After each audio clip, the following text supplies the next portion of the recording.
Well, they did a good job trying to put over their company and title at the beginning of the show.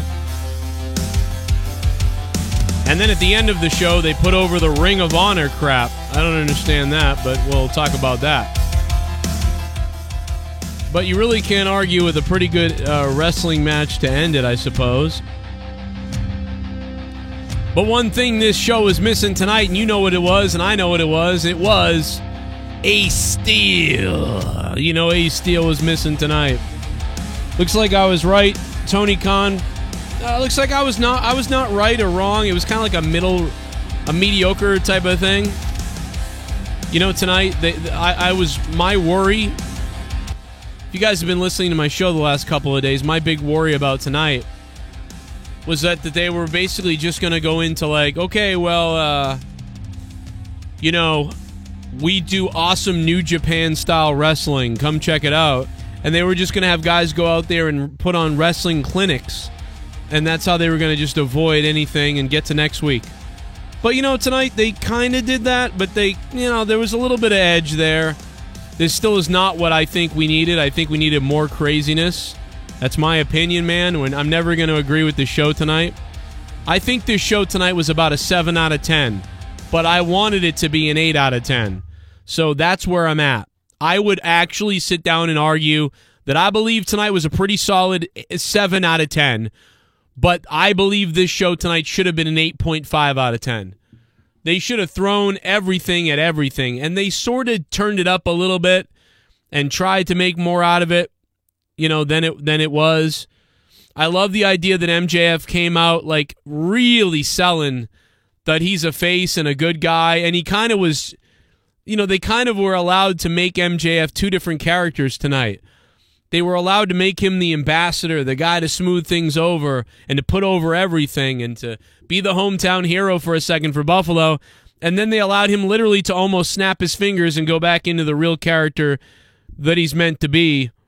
So I found that kind of interesting in a way that they were able to kind of cheat and get two different things out of MJF, and they knew what they were doing.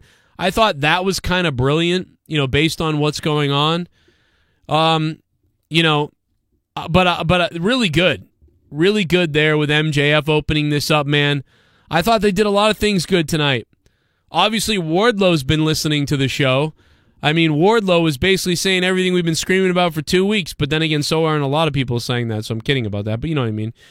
Wardlow, infuriated, saying that it's, you know, he's challenging people, and people are saying that he lost his steam and he fell off and everything, and he's pissed off. Literally what we've been saying for weeks, you know, with this guy, so that was very interesting. The show tonight opened up with Tony Khan saying the following. First, they weren't going to talk about anybody. They weren't going to talk about Kenny Omega, the Bucks, Punk, none of that stuff. They're not saying anybody's names whatsoever. Good idea by Tony Khan addressing something at the beginning of this show, obviously. Very Jack Tunney-like of Tony Khan. I found that amazingly exciting. The announcers no-selling everything, almost pretending like we didn't see the world title change hands the other night. So they just totally no-sold that. Tony literally said what you said, dude. Thank you, Jesse James. What was that? What was it? What was it that Tony said that I said? I don't remember. Your title shot, right? Yes, he does. And speaking of titles, we have this address from AEW CO, President and General Manager Tony Khan. Hi, thank you for joining us tonight, and welcome to AEW Wednesday Night Dynamite on TBS. Tony getting booed. Like, bro, Tony getting booed. Yo, they booed Tony Khan. The reason why we're all here watching this, that's crazy. Dude, they booed Tony Khan. Is he becoming Mr. McMahon? They fucking booed Tony Khan, bro. What? Wow. They didn't boo Adam Page? Surprised? You were talking about how they had to be at their best and all that shit. Oh, yeah, exactly, yes. Yeah, I agree, Jesse James. Yeah, it is. It's true. Following All Out on pay-per-view this past Sunday night, I've been forced to vacate the AEW World Championship. as well as the AEW World Trios Championship. New World Trios Glad those mean so much, huh? champions will be crowned live tonight in our opening contest in a fight between two of the most storied trios in AEW's history. Orange Cassidy and the Best Friends versus the AEW All-Atlantic Champion. Two of the most storied franchises or whatever. Well, thank God the Best Friends and Orange Cassidy didn't win, because that would have been... I mean, listen, these belts are a goddamn joke. Listen, I think they did their best to salvage the AEW World title. Nothing can be done there. They did their best, tonight with that tournament announcement. But good Lord, just take the trios belts and fucking burn them. Burn the goddamn trios title. They were literally created so Kenny Omega and his friends could masturbate on themselves. Get rid of the goddamn trios titles. And by the way, don't end your fucking show with the goddamn Ring of Honor fucking title!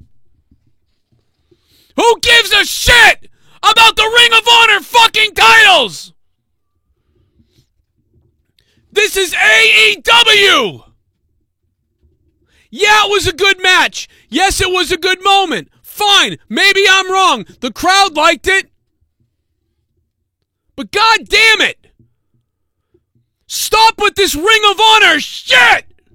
You can't even get your own fucking belts to be over because people are quitting, vacating, interiming. Fuck you! Fuck you! Take the fucking Ring of Honor titles and stuff them up your fucking ass! I'm sorry. I was going to review this from the beginning to the end, but I couldn't fucking hold it in anymore. I couldn't hold it in anymore. Ring of Honor is for fucking Ring of Honor. The Pure Championship, dude, what the fuck are you doing? I don't care. I know some people liked it tonight, and hell, I don't even know if I would have changed much at all. The people liked it. Whatever. Dude, stop it. Fucking Atlantic Champion, Trios Champion, Tag Team Champion, TBS Champion, TNT Champion, AEW Champion, Women's AEW Champion, Trios Champions, Ring of Honor Champion, Ring of Honor Pure Champion. Oh my God! I'm gonna snap. I'm gonna goddamn snap. I'm gonna friggin' rip my skin off, exposing a bloody pulp, a fucking devilish mask of bloody malice. All right, we're going to get back to normal. I'm sorry. I had to say that, man. What are you doing? Take Ring of Honor and burn it! Sell it to goddamn CM Punk! You don't keep putting Ring of Honor on your Dynamite show when there's a Rampage show and a Dynamite show and a Ring of Honor show. Oh my God, you want to devalue everything! You started the show tonight by trying to promote the AEW title as best you can and promote AEW as best you can. Hell, you even called Jon Moxley off his vacation to come back to put the company over, to cut a promo that he damn near almost passed out cutting with the passion and intensity tonight in the ring. And then after all that, after all the AEW title means so much, and we really love the AEW title, and this company and this thing and that thing and the other thing, then the main event was a Ring of Honor Pure title. Oh, fuck yourself. Seriously. Now, I think the show was good tonight. I did. I think their show was good tonight. But seriously, bro, they got away with it because the crowd cheered for it and the crowd enjoyed it. So, there's nothing I can say. I'm wrong. Fine. I'm wrong. I'll be the wrong one. That's fine. But you know what, man? Jesus. Anyway, that's the one negative. That's really one of... There's very few negatives tonight for me. I really had a blast watching the show tonight. But that's one of the negatives. And even that negative is a bit of a reach because the people loved it. Okay? I will just admit that. And Pac and the Lucha Brothers, the Death Triangle. The AEW World Championship is the single most prized title in all of combat sports, and it will be decided in the grandest way possible. The AEW Grand... Why does Tony look like he's going to eat somebody when he's saying this, by the way? Did anybody watch this? I love you, Tony Khan, by the way. Hire me. Slam Tournament of Champions with 7-time world champion Chris Jericho, former AEW World Champion and AEW World Tag Team Champion Hangman Page, 6-time world champion. Nobody booed for... No, hey, Adam Page, just so you know, cowboy butterfly pussy, just so you know, Adam Page, nobody booed you there. Nobody booed you, Adam Page. Nobody cheered for you either. Nobody cheered for you. Nobody booed. There was a deadpan reaction. Just in case you were listening, butterfly pants. Okay, Mr. Cowboy, nobody gave a damn. In case you were wondering, Adam Hangman Page. So, Adam Hangman Page, he's the one that started all this. Former champion, makes sense. Bryan Danielson, 6-time world champion, never in AEW, makes sense. Sammy Guevara, 3 times TNT champion, okay. He was on the pre-show for All Out, so good thing he's finally moving on to something he should be doing. Darby Allin, longest reigning TNT champion ever. That's a stretch on Darby, but he's going to be phenomenal in the tournament, so I love the idea there. Jon Moxley, obvious. Chris Jericho, obvious, right? And they start up on upper end of the bracket, right? So Hangman Page and Danielson. Danielson moves on, rematch against Jericho. Darby Allin versus Guevara moves on to face Moxley. I honestly hope we get... I don't know, man. I don't even know what I hope.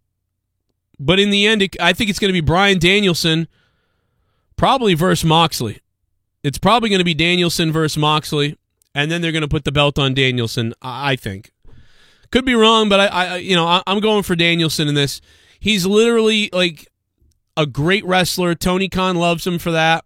He can speak on the mic, and he's not going to go bury the talent and cause fights and stuff like that, I don't think, unless he's going up against Ryback. So I feel like we're about to reward a good person, and that's what this is all about, maybe.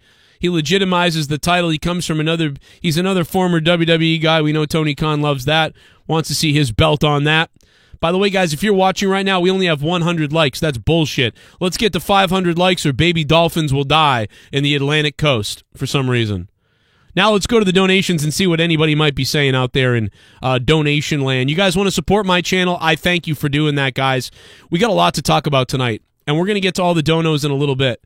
So, you can super chat if you want. Google takes 30% of that, or you can use the donation link popping up there with all the donos amounts, and we'll celebrate it and all that other stuff. Let's hear the rest of Tony Khan's speech here. I think it's important. Guys, what did you think about AEW? Give me your rating in the chat right now. I just want to take a look and see and get the vibe of what you guys are thinking tonight. Bryan Danielson. Let's listen to this. The all-time longest reigning TNT champion Darby Allin, 3-time TNT champion Sammy Guevara, and 3-time world champion Jon Moxley fighting in a huge series of matches starting tonight.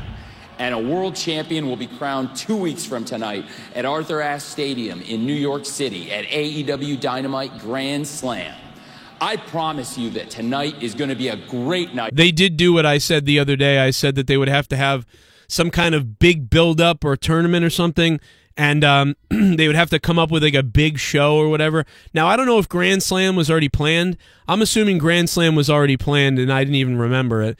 So there's your big show right there. You know, and when I said big show, you know, big Wednesday night show with a name attached to it or whatever. So maybe Grand Slam was already happening. I just forgot. A lot of 7s, a lot of 8s. You know, a lot of 7s and 8s in the chat. There are some 4s and 3s and 5s and things like that, but we're all over the place. I put up a poll. So if you guys want to just vote on the poll, I put up a poll for you as well. If you guys can't super chat tonight and you can't donate to ask a question and you haven't subscribed to my channel, by the way, subscribe if you're brand new. We'd love to have you here. And you haven't done all that, and you can't donate, that's fine. Click the like button or just vote. It's free to vote, free to click the like button, interact somehow. But I appreciate the support either way. Thank you, guys. Wrestling. And AEW will be at our very best these next few weeks on the road to AEW Grand Slam. Thank you again, and back to you, Excalibur, Tony, and Taz. So good. I think a good job by Tony Khan by trying to be really kind of like animated, positive, and take control at the beginning of this show. That needed to happen. What he did at the beginning of the show was a good call. He came on like a Jack Tunney, and that's what I see. What I've kind of seen Tony Khan as. And it would be nice if he went out and hired a commissioner. And I think that this is the time to do that, because with everything that went on this week, I thought tonight would have been a good time to kind of like for Tony Khan to also say, and maybe he can do this next week. Tony Khan can come on just like this, and he can say, it's no secret that we've had a lot of turmoil here in AEW over the last few weeks, but honestly, it's been going on a long time, and that's why I've decided to hire an enforcer, a general manager, a commissioner. Ladies and gentlemen, I present to you someone who's going to keep law and order around here. By the way, this is what WWE did. You remember when the Attitude Era was starting, right around that time, and Sergeant Slaughter was appointed, you know what I mean, that sort of thing. So I think Tony Khan could go out and do that, and that'd be a good idea to say, listen, so it's really has nothing to do with the shoot of the fight in the back or fights in the back. You're just taking that and you're creating a reason that we need law and order around here. And so William Regal or whoever they want to announce is the commissioner of AEW. And so then they're using it as a storyline in the company. But it's also kind of like a little bit of playing into the real thing that happened without really mentioning that thing. So I think that's something that they could do. And we all know William Regal would be probably the best case scenario for this, right? So, I would do that or get somebody. Whoever that, and it's got to be someone good. William Regal is obviously good. I would love to be the commissioner. Thank you in the chat for mentioning me. Yes, I would be a damn good commissioner. I'll take care of that for you, Tony Khan. Let me know. So good announcement here by Tony. Thought it was really good. The announcers were trying to put over the show like crazy. They were like putting over the show. They were like, let's go. Tony, we've been saying we're going to make history in New York once again with Grand Slam. And by God. It was a little bit forced at times. They were a little too ridiculous. Like, things are so great. We love this company. It was a little weird, whatever you want to say. And then MJF comes out like playing the face, which was interesting. MJF comes out like, just kind of playing the face card for the crowd. Crowd's loving it. Here's MJF. He's got that Buffalo Bills jersey on, so people are enjoying him. I didn't know he was a Bills fan, Taz. I didn't know he was a Bills fan, but these people love it. Listen to the ovation for MJF back in AEW. This place is exploding. Oh, he's the man. The utter love being shown. Buffalo, New York. Listen to this. The devil is back! This place is now listen up, off the page right now. First things first. Who's excited to see MJF? Lord knows I am, guys. So MJF comes out and he literally, MJF was great because he spent so much time convincing us, and the announcers even alluded to tell us, like, nah, I'm not buying it. The announcers even right from the beginning, I'm not buying it. Come on, man, you're not buying this, right? But he really, dude, I'm going to be honest, give this guy an acting award.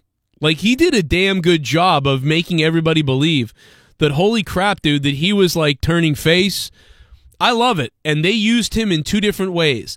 They used him to be a guy to literally connect us all and say, we're AEW, what's up, here we are, I'm the good guy, and then snap it right back into the character that he should be. I thought that was kind of amazing. I thought that was kind of good, man. That was pretty good. He even got me a little bit. He carried it on for a long time, guys. That was fun. Great job by MJF. This promo lasted a long time. Moxley came out, cut his promo. I thought Moxley did a good job. I usually don't love Moxley promos. I'm not always a big fan of, Moxley's promos, but he did a good job. He did a real good job. And they went on, man, for 20 minutes. The first 20 minutes of this show was that. And then at about the 22-minute mark, that's when the trios titles were on the line. And out comes the Best Friends and Danhausen and a bunch of goofs Danhausen don't even have his boots anymore because CM Punk took them. Did CM Punk give Danhausen his boots back? He only needed them for one night. Now he's been stripped of the title / injured or whatever is going on with CM Punk. We don't even really know yet. Is he suspended? Is he injured? I don't know. They didn't announce that. They've announced everybody else who's suspended, but not Punk and Steele, but we know that Punk is injured. So that's all we know as far as that goes right now. So we're going to have to figure it out. D. Welsh just sent me some kind of information. I don't know what it was, but I'm going to go read it in a second, D. Welsh. She sent it to me on Facebook. I saw it pop up on Facebook. I didn't even have the donation ticker up. My bad, guys. Thank you guys for the support tonight. We're killing it. Let's see what we can do tonight, though. Let's go to a donation. Shit bum. Trash company letting the inmates run the asylum. It will be TNA in about 1 to 2 years. Tony Khan has no balls to do anything. He's a little spoiled rich bitch. Well, while I agree that Tony Khan has, let this fester, and he did make a little bit of a mistake, I think, in giving too much leeway and not standing up enough. Tonight he did stand up. I mean, he suspended the Elite. He suspended all of them. The belt is off Punk. Sasha's mouth blood. So, I can't say that tonight because I think, yes, what helped led to this is partially is Tony Khan's fault. He's the leader.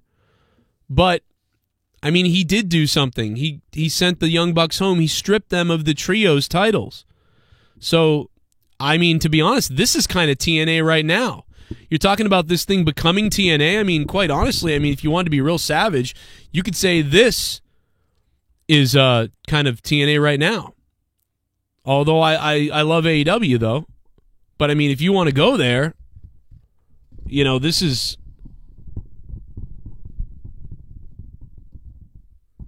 My microphone's a little jacked up. I got to fix it. I think I threw it one night, and it's all the shock mount is all jacked up. The shock mount isn't even working. It's rattling everywhere and everything. So shock mount's a little jacked up. My bad. I just didn't. It's been shaking all night. I've noticed it. But yeah, so it is what it is as far as that goes. But where can they go from here? That's the point of this whole thing, and hopefully it's somewhere good, man. Too much pussy to address the crowd in the middle of the ring, says Ramones fan. Listen, I don't think Tony Khan's the best at speaking live, right? He has some issues. Trust me, nobody wanted Tony Khan to have to come out there live and address this. It was so better that he recorded it. You know it. You know it was. Come on. You know what I mean? You know it was better that he recorded this in the back. You know it, and I know it. I mean, Tony Khan knows it. You know he had to record this in the back for his, you know what I mean? Otherwise, he would have been weird. So that's no way. I am not going to bash him at all. He made a great decision. He went full Jack Tunney tonight. Old WCW, Jack Tunney, WWF, commissioner, general manager, and owner, coming out there and stating what was going to happen. I thought that was fine. I think he did a great job with that. I'm happy with the way Dynamite opened. I thought it was a 8.5 out of 10 opening. Okay, I thought it was a good, solid 8.5 out of 10 opening. The trios match starts. I couldn't give a damn about the trios titles at this point. As far as I'm concerned, when I see the trios titles, I think of Kenny Omega, the Young Bucks, and just all this douchebaggery. So as far as I'm concerned, I don't like the trios titles. I don't give a damn. I never wanted them in the first place. They were stupid in the first place. I would have eliminated the trios title if I was Tony Khan. I would have said, this day going forward, the trios title have been retired, and fuck them. And, you know what I mean? Like, I would have moved on from there. But whatever, you marched them out anyway to put them on people for no reason, in my opinion. But, the match was all right. Fun time.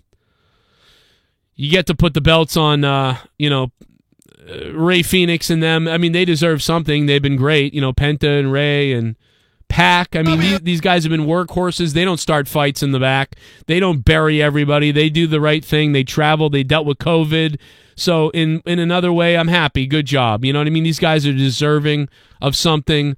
And so it's nice to see a group of people deserving of something, deserving of it, get those titles like they did here. So congrats to them. And listen, at least good people, got rewarded with something tonight. So that's the good point there. So So at this point, we're 40 minutes into AEW. I'm going to go to Discord in a few minutes. I know there's a lot of you that want to talk about this. I'm going to bring you on the show tonight. No doubt about it. Thank you so much. Shit bum. I'm front row next week in Albany for Jericho versus Danielson. Can't wait. Good show. Enjoyed TK's approach. Swerve in Our Glory versus Acclaimed NYC 7/5/10. Alex Oli, thank you so much, man. Yeah, it really feels like they're going to win those belts too, by the way. It really does. The Acclaimed is so over. We've been saying it for weeks. We've been saying it for months even. And I've been saying it since like their first appearances. Go back to their first appearances, man. I love the Acclaimed. I love it. And they've just gotten better and better and better. And the Scissor Me thing is off the page for me. I love it. I don't care if Mark Henry's creeped out by it. I love the Scissor Me shit. I love it. Love the Acclaimed. Awesome. And then Boxhead comes out with Penelope Ford. Good Lord, do I want to just wax my carrot all over the screen, bro. Holy shit, dude. Oh, God, I want to have sex with a woman so bad. It's been like, I don't know, it's been a week, bro. I don't know, man. I missed the opportunity. God damn it. Well, I go 1 week without it and my wife, and now I'm just looking at every woman everywhere. I don't know what's wrong with me. Good Lord, look at this girl. Oh, fuck. So she comes out with Boxhead behind her. Hey, how does it feel for Boxhead? It's Kip Sabian, right? How does it feel to wear a box on your head for months in a crappy fucking story and then be on the pre-show and lose? Have it culminate by losing on a pre-show. What a stupid idiot. What a stupid idiot Kip Sabian is. I'm going to wear a box on my head for like a month and then I'm going to lose on the pre-show. What a stupid waste of time that is. Whatever, though. I don't think so! That crazy guy cut a weird promo about this whole thing. I don't know, box on head. Tony Storm wins, obviously, that was expected. And then here comes one of the best segments of the night for me, even though I think Swerve is not the best on the mic, right? And that's why as a face he really doesn't work too well, because he's like, hey man, Swerve is here, and like it's just like, I don't know, I don't get it. But dude, as a prick, it kind of works because he's prickish already. I don't think he's the best. He's not very good on the mic as a heel or a face, right? He's not the best. And quite honestly, if he was better, it'd be so much better if he was better. But the fact that he's so cool and laid back and is whatever he is, that's irritating enough in that it works. So good. Keith Lee and Swerve are straight up heels at this point. Good call. The people love the Acclaimed. And that's what's going on. The people love the Acclaimed. This was good. He comes out and interrupts the rap of the Max Caster's rap.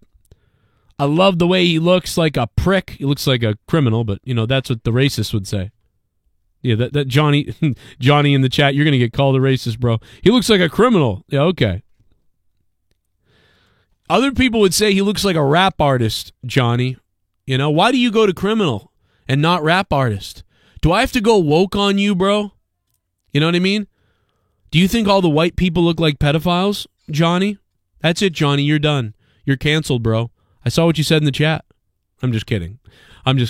But no, Swerve, he did a good job of feeding into this. People don't like you. They want the Acclaim to win. You know the deal. Go out there and just be you, but be even more of a prick.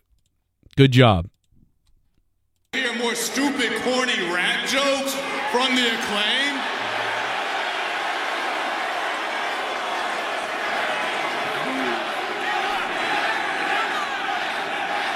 This was good. Pretty good. It shouldn't be hard, though. It shouldn't be hard to get booed when the Acclaimed is that over, right? Hey, matter of fact, I got a joke for y'all. Bro's getting the asshole chant.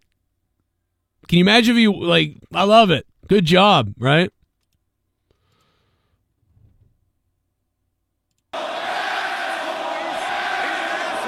They're also doing a tomahawk chop for some reason. I guess they think they're the Cleveland Guardians. I actually got a joke for y'all. The Acclaimed as AEW Tag Champions. Swerve's funny.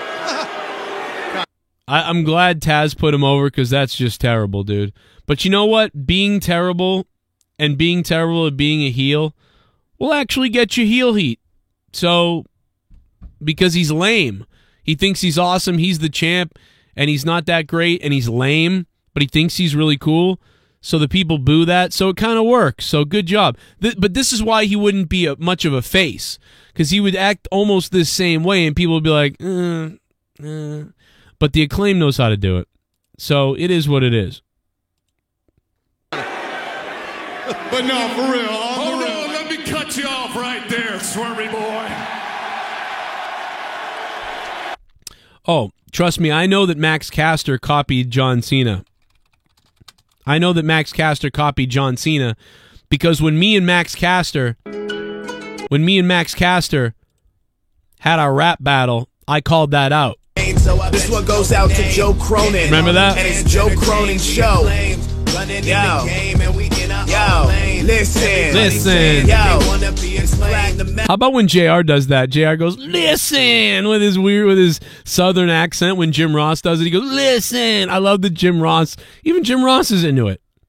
He wasn't there here, but... This is for Joe Cronin. Oh, you got a podcast, man? Now I'm groaning. You should know I have a podcast. You and every other dumb fan online. I was in the business, bitch. I'm not a dumb fan online, bro. Scrolled on your Twitter, hey, don't try to rhyme. How you been alive for like 40 years and you still a virgin who can't grow a beard? So Joe Cronin, I'll put you on blast. Hey, if you want me on your dumb podcast. I know, man. He stole John Cena's shit. I called it out. Check it out. Check it out. Yo. I called it out. Caster. You stole this rap gimmick, but John Cena didn't mean to make me think you're furious because you got a small wiener. What's gonna happen in Chicago at your show? How you gonna get away with Roofy and a girl if you're the host? Gross. I hope you use my cameo money wise. Maybe buy yourself a shirt with both sides. Your arms ain't that big, so quit making me smell your ugly ass armpits. You smell like shit. That chain around your neck is worth more than your life. You said I'm a virgin, but I got 3 kids and a wife. Bet you sleep alone at night, thinking about how your tag team partner tried to slip it in you one night. Thursday in Chicago. Oh, because your tag team partner likes guys and you're a guy, so scissor me, daddy. I love the Acclaimed. I fucking love the Acclaimed, bro. I absolutely love the Acclaimed. I still don't get why we're scissoring. You know, when you're a guy, and you're gay, you don't scissor, like you raw. I don't know what you call it, rodding. You touch dinks, you butt pump. I don't know, but I don't get the scissoring. But that's why it's funny. That's why it's even funnier, dude. It's hilarious. You got a straight guy and a gay guy, and they're scissoring. I love it. We're bringing everybody together. You know what I mean? I love it, bro. I love it. I absolutely loved. It's so dude. Can you imagine kids running around middle school? When I was in middle school, we used to freak our teachers out because we were like, "Suck it, suck it," and dude, the teachers were like, "What the hell is going on?" You know what I mean? Imagine nowadays kids running around school going, "Suck it," like, dude, you'd be like, "Oh my god," like, you know, whatever. Now everyone's scared about the like the trans parties at schools and stuff. Is weird, but back in the day we were in school like suck it, like so nowadays I picture the middle schoolers running around going scissor me daddy, and the fucking teacher's like what is going on, scissor me daddy, like dude, oh man. 1999, bro. We were running around suck it, and we're in 8th grade. The teachers didn't know what the fuck to do. The 6th graders.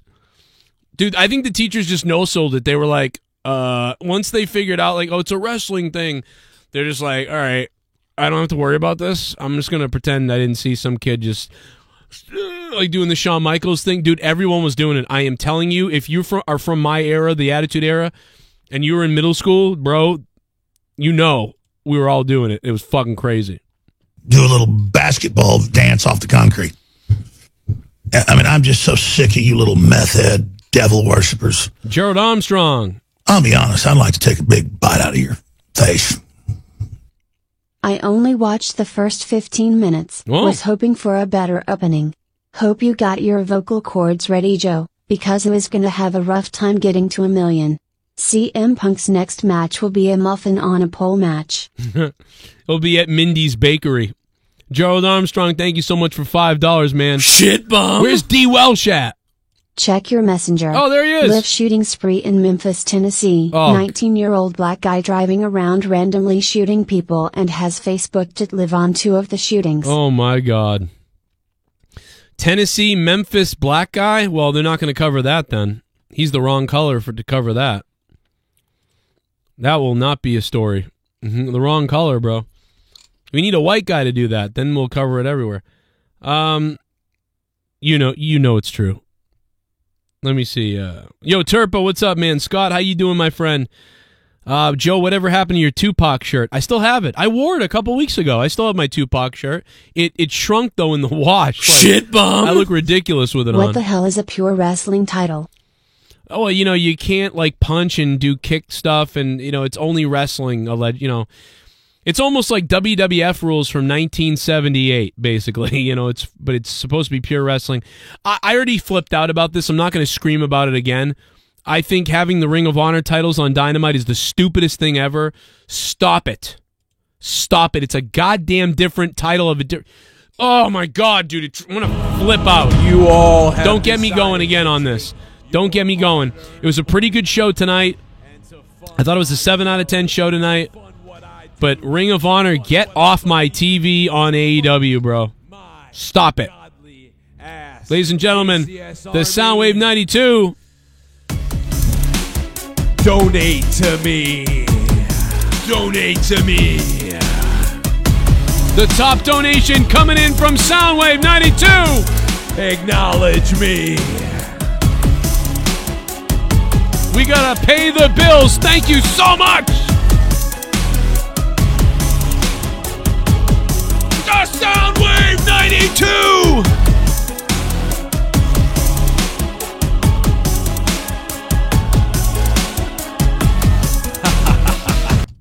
Khan doing a tournament for the world title after we just had this for the interim championship is ridiculous. Right. Tonight was solid though. MJF was fantastic to open the show with, but he needs to win the championship at Full Gear, no debate. Yeah, I mean, they're going to, like I said, too, the other day, Soundwave, thank you for the $30. That is the largest donation of the stream, so we're going to put it up top. Anybody who else can beat Soundwave 92, try to do it. I doubt you can. The Soundwave 92, $30. We'll see if anybody can beat that tonight. Soundwave on top. Yeah, my thing's always been put this belt on MJF as soon as possible and let him just be a beast on the mic. He's in all the main events. He's cutting the craziest promos. And he's running with the AEW World title for a year, if not 2 years.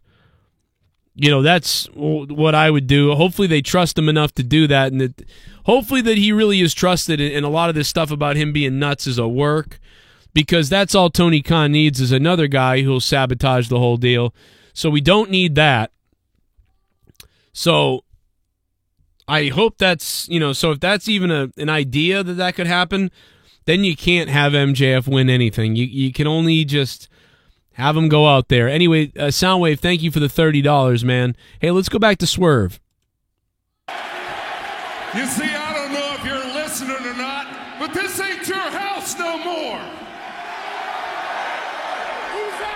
This is Daddy Ass's house. Daddy Ass!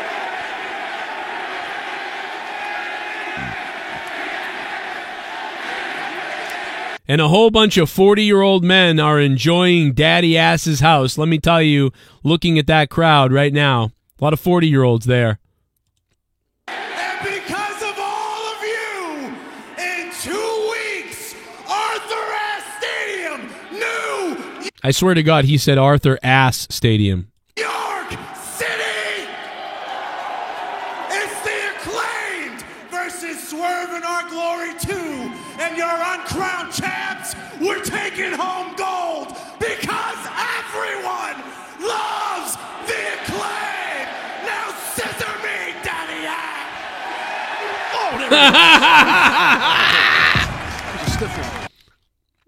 Dude, I think Taz just went, that's different. Like, Taz just said, I think Taz just said, that's different. Where's Keith Lee, by the way? Why wasn't Keith Lee out there? The Acclaim! Now scissor me, Daddy!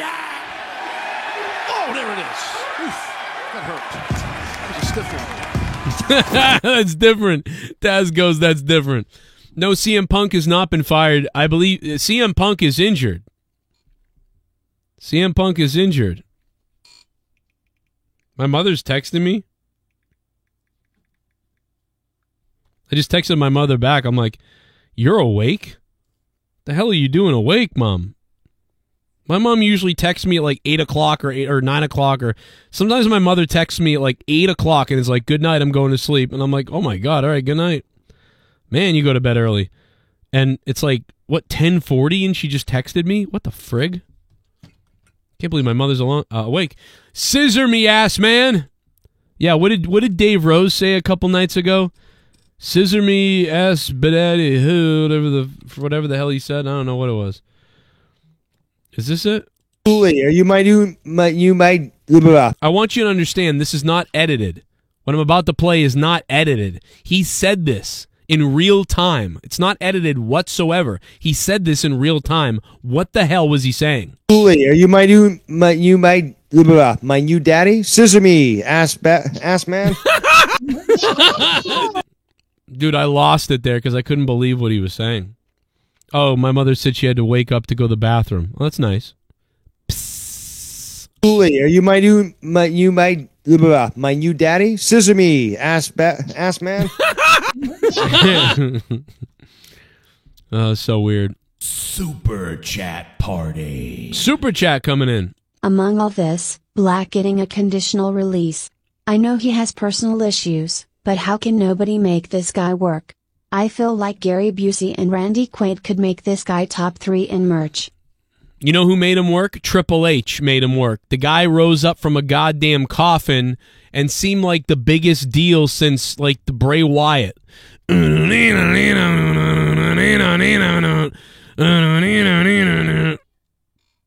remember that? Do you remember how awesome it was?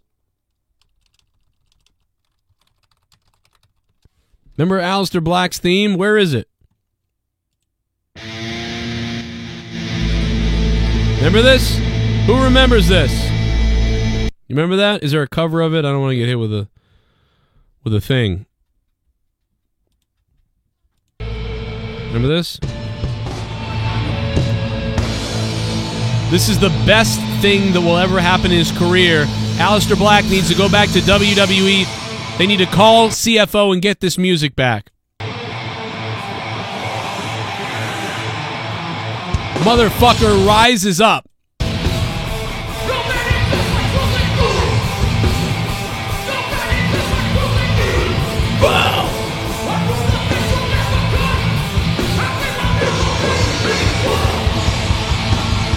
Holy shit!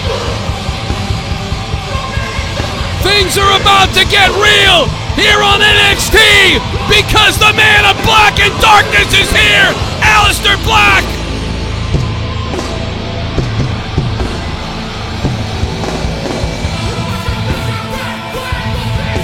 The presence of Aleister Black just can't be understood until you see it in person. This is one of the most dangerous men in wrestling today. And I'll tell you something, when this guy's focused, I don't know if he's into black magic. I don't know if he's into weird stuff. Seances, I don't know. But what I do know is when he gets in the ring, he's one of the most devastating weapons in this business. This guy seems like the deal. He seems like the shit. This guy is everything in NXT when he comes out, but no, not in the WWE main roster and not in AEW. Why? Why? Why? What is so hard with creating the entrance, the atmosphere, and making this guy into something? How is it so hard to figure this out? I don't understand it. The guy needs help. He needs guidance. Some of these guys, I feel like they need that guidance. They need to connect They have their ideas. They have good ideas. They got a direction. Now you got to meet them there, and you got to push it and make it go. But and they touched on it. They touched on it slightly in AEW. Slightly. But they never fully realized it, and I don't know what's up with that. Now, I'm not hearing that he's gone. I don't know if that's true that he's gone, finally, officially really gone, but what I heard was, this is what I heard, is that he wanted his release. Tony Khan said, please think about it. Take time to think about it. Can you take a month or two off and think about it? And Aleister Black, I guess, agreed to that. Now, that doesn't mean that he won't call in a week and say, nah, I'm done. Might happen. We'll see. But the best that guy ever was NXT Triple H. Where would you want to go right now? Where would you want to go right now? If you've been in AEW and you've seen and done what you've done, you've been in NXT and you've seen and done what you've done, and you've been to the WWE main roster when Vince McMahon was in charge and you did what you did there. And now you know that Triple H is in charge of WWE. Where would you want to go? I want to go back to WWE with Triple H.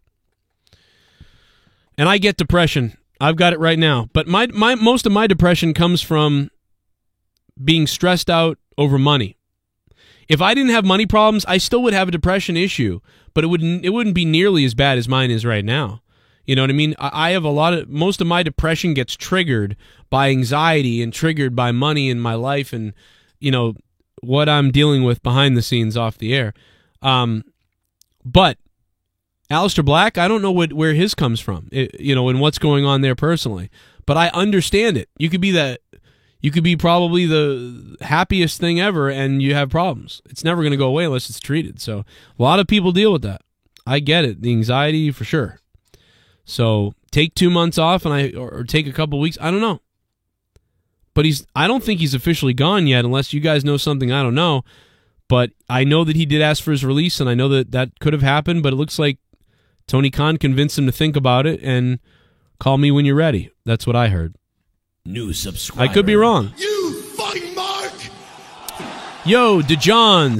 Johns subscribed. Thanks for becoming a Mark, bro. A lot of Marks here. He said he was depressed and not happy with his character booking, says Derek Hance. Okay, there you go. Dude, he's going to go back to WWE if he can. Super Chat Party.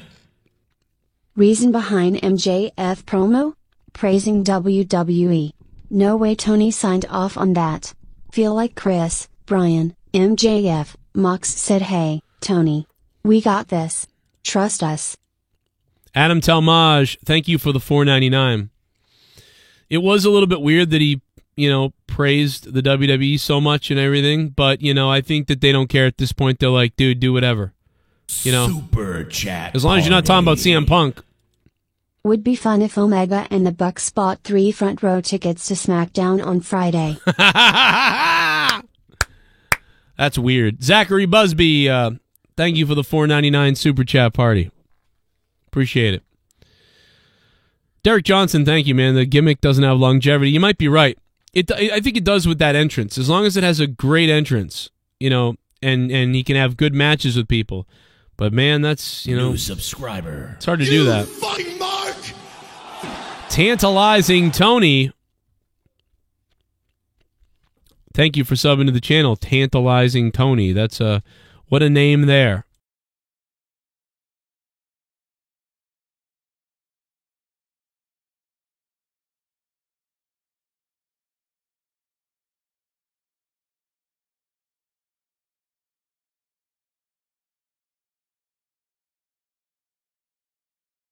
Does this accelerate Jericho's return to WWE? No, I think if anything, it probably makes Tony Khan want to try to keep him even more there. But you might, maybe. It depends how much Jericho, it depends what Jericho feels like. Does Jericho feel like he wants to be a leader and take over, and he's like, you know what? These people need me. Tony Khan needs me. This locker room needs me. These guys need my guidance. I want to stay here even more. Or does he feel like Cody Rhodes, overwhelmed, feel like he's dealing with a chaotic, unstable situation, and wants to get out of it? Now, Jericho's a guy who went after Brock Lesnar not that long ago in WWE. He literally did what CM Punk and these guys, you know what I mean? So it's like he did that in WWE.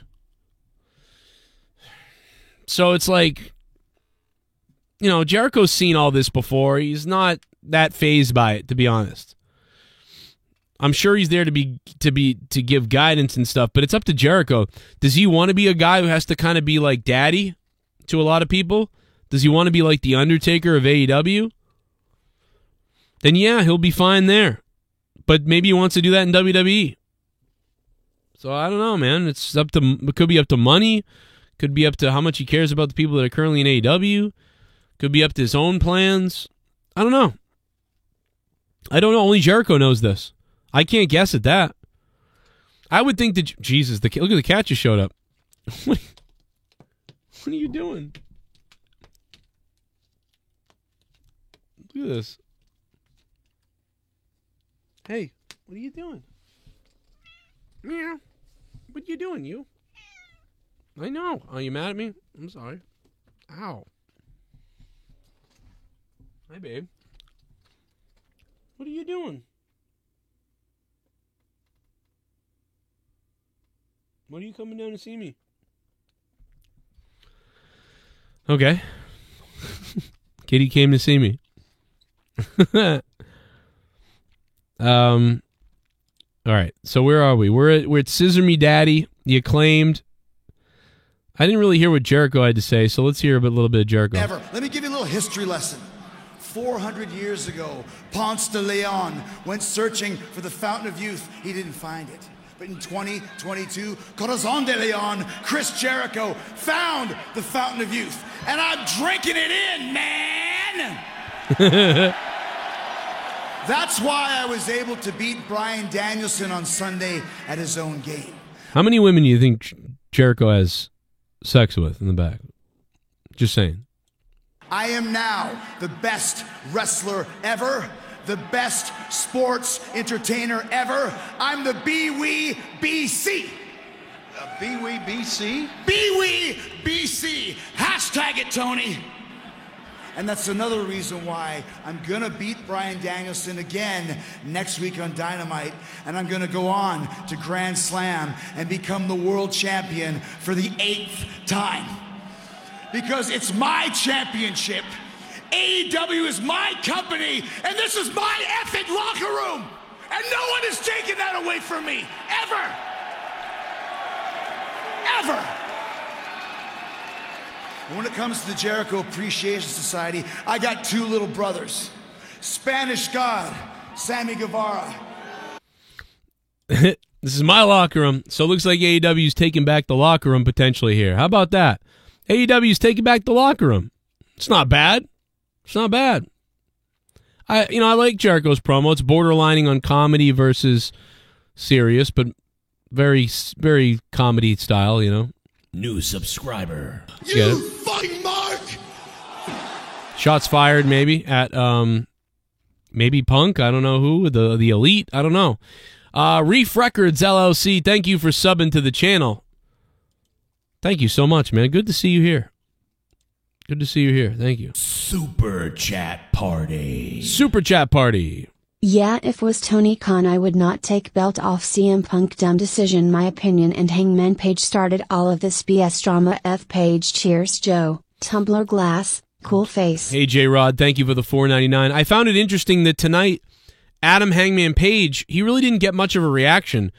There was some people kind of a smattering of regular cheers for him, sort of, and some people booing a little bit, but really there wasn't a lot for Adam Page. That's bad. Shit bomb. That's bad news for him. CM Punk has helped you while at same time killing it. Show Marie 17, thank you. CM Punk helped AEW a while, same time killing it. Well, now he's on the shelf. And, the reason CM Punk isn't here, pretty much to be believed, is that he's injured. There's no... I don't know what would have happened if he wasn't injured, but I know that they haven't come out I don't think they've said that Ace Steel is suspended. So I think the real reason... Subscriber. You fucking mark! Oh, shit. Josh Death Trash, thank you for subbing to the channel. Death Trash. That's what I call my neighbor's friend. But no, I think the people that are in trouble... See, I'm trying to figure this out because... The Elite went to the door of CM Punk. So at first I thought, well, okay, the Elite are suspended because they're the ones that went to his door and started the fight. So the Elite are suspended. That makes sense. They went to them and started fight. So if they didn't do that, this wouldn't have happened.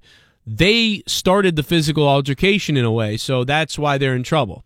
But why is Christopher Daniels suspended? And why is Pat Buck suspended? Because apparently Pat Buck got in a fight with, from what I understand, Pat Buck got in the fight with Kenny Omega, is what they said. And Christopher Daniels, why is he suspended? What did he do? And then Nakazawa, because he went with the Young Bucks, I assume. So he's in trouble for that. So but CM Punk and Ace Steel are not suspended. But CM Punk is injured. So is CM Punk not suspended because he really is suspended? I don't know. I don't. And by the way, Tony Khan didn't come out tonight and say people are suspended. So maybe this is wrong. Maybe the news is wrong, but he stripped the titles off the trios. So they're not injured. They're all not injured. I'm confused as to what's going on. You know what I'm saying? I'm confused here. Super Chat Party. Ban Garguts permanently. The world has spoken. KDN. Ban Garguts permanently. Jesus, for what? Why would I ban Garguts? It's going to take a lot more money than that for me to ban Garguts from the Friday night shows, Danny MT. This Friday night, monetize this. Are you guys going to be here? What if this belt is on the line and one of you guys could win this title? What if that's what happens this Friday night? You don't know. Do a little basketball dance off the concrete. It'll take a lot more money than that to ban them. I'm just so sick of you little meth head devil worshippers. Oh, yes, Brandon Cutler's sub, too. Suspended. I'll be honest, I'd like to take a big bite out of your face. I was in high school for the entire Attitude Era, from the Montreal screw job to the Austin turn in Houston. We had a kid who could do a suck it while doing a jumping split X-Pac style. Yeah, that's I remember that type of stuff, Garguts. I mean, I was in 97, I was in 7th. Shit bomb. I was in 8th grade. I'd like to wish Pat McAfee good luck on his leave from WWE for a while. Good luck on College Game Day Saturday after a multi-year deal with ESPN. D. Welsh, thanks for becoming a $5 shit bum. Yeah, dude, it kind of sucks for all of us, though. We lose Pat McAfee on commentary in WWE, and he's been one of the best things. And so that sucks for all of us. Now there's no Pat McAfee. So, hello, WWE. Here I am, WWE, the man that will be excited about commentary, Joe Cronin. Everybody needs to tweet Michael Cole, Road Dogg, Triple H, and WWE. Send them my commentary. Whoa! Oh my God! We plan the spot all day. We plan the spot all day. I want you to jam it in. Whoa, it's in my bunghole. Good God, it's, oh my God! Whoa, it's in your bunghole. I want it jammed in my bunghole. Omega's here! Whoa, it's in your bunghole. Audio Jungle. Huh? I'm a die-hard Punk fan from Chicago. I live in NC now, Yeah, I but remember. flew to Chicago for All Out and marked out for Punk all night. I'm so disappointed in him, such a roller coaster of emotion. Good show tonight, but I'm still sad. Somber night. TH. Damn, I'm a diehard Punk fan from Chicago. I live in North Carolina. I'm sorry, sad to Tommy. But flew to Chicago for All Out. Wow. Such a roller coaster of emotion. Good show, but still sad, somber night. Damn.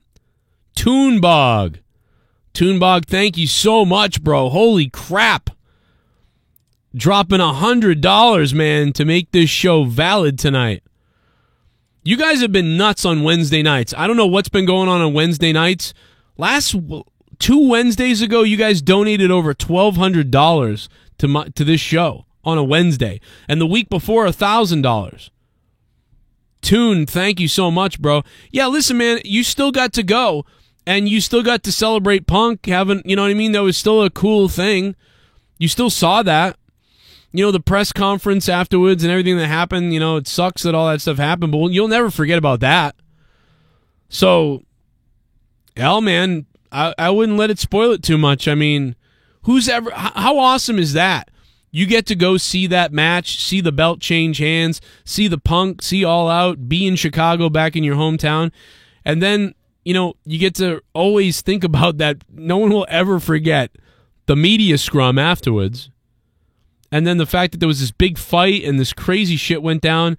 Dude, it's kind of like, I mean, this is a huge kind of drama, modern-day wrestling drama moment that, you know, we've experienced a million times if you're over 30 in the past.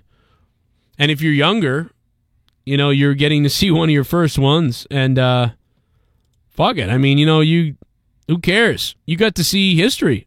You were there the night CM Punk won the title and then ate muffins and pissed everyone off right afterwards and then got beat up and got injured while his friend Ace bit people.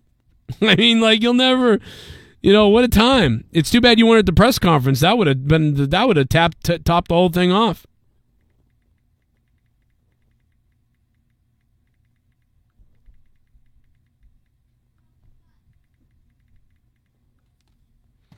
Hit that like button. Thank you, Frost.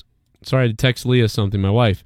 Hey, Toonbog, thank you so much, man. Let's put Toonbog up top. He just knocked Soundwave 92 off the top of the thing right there. So, Toonbog coming in with $100.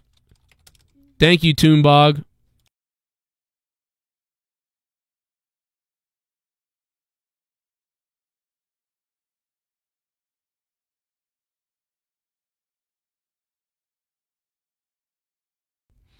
Toonbog, thank you so much. Top Dono. Damn, good to see man, it's not often you see a different name drop a bomb like that. Usually it's always like D. Welsh and, like, you know, Drew Bar and Sith and everybody, and Ghost and so many names that we know, but damn, to see someone different drop a bomb, that's pretty surprising, man. Holy shit, Toon. Thank you, Toonbog. Wow, man. Damn. Toonbog. Toonbog, baby. Tune me up. Tune me up, brother. So at this point, Jericho's cutting his promo, pretty good deal. And then Wardlow starts coming out. And by the way, Wardlow's saying everything that I've been saying about him for weeks. Why are they cooling him off? Why are they letting this happen? He should be a guy, like, on top, killing people and stuff. Let's go. Well, Wardlow comes out, and he says it all. He comes out to the ring, and he has a match. He destroys people.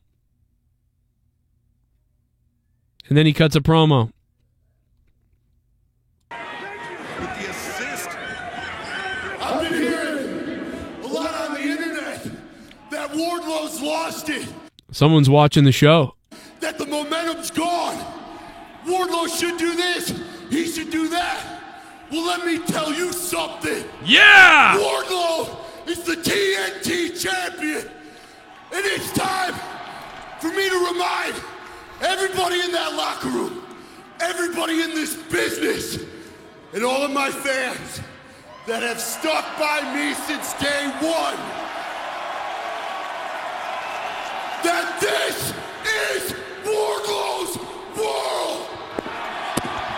The focused, big, bad, and able TNT champion. He might, you know what? Instead of saying this is Wardlow's world, because that's weird, I never liked that. I think he should just say this is war, or Wardlow's world is war, or when you mess, you know, whatever, something about war.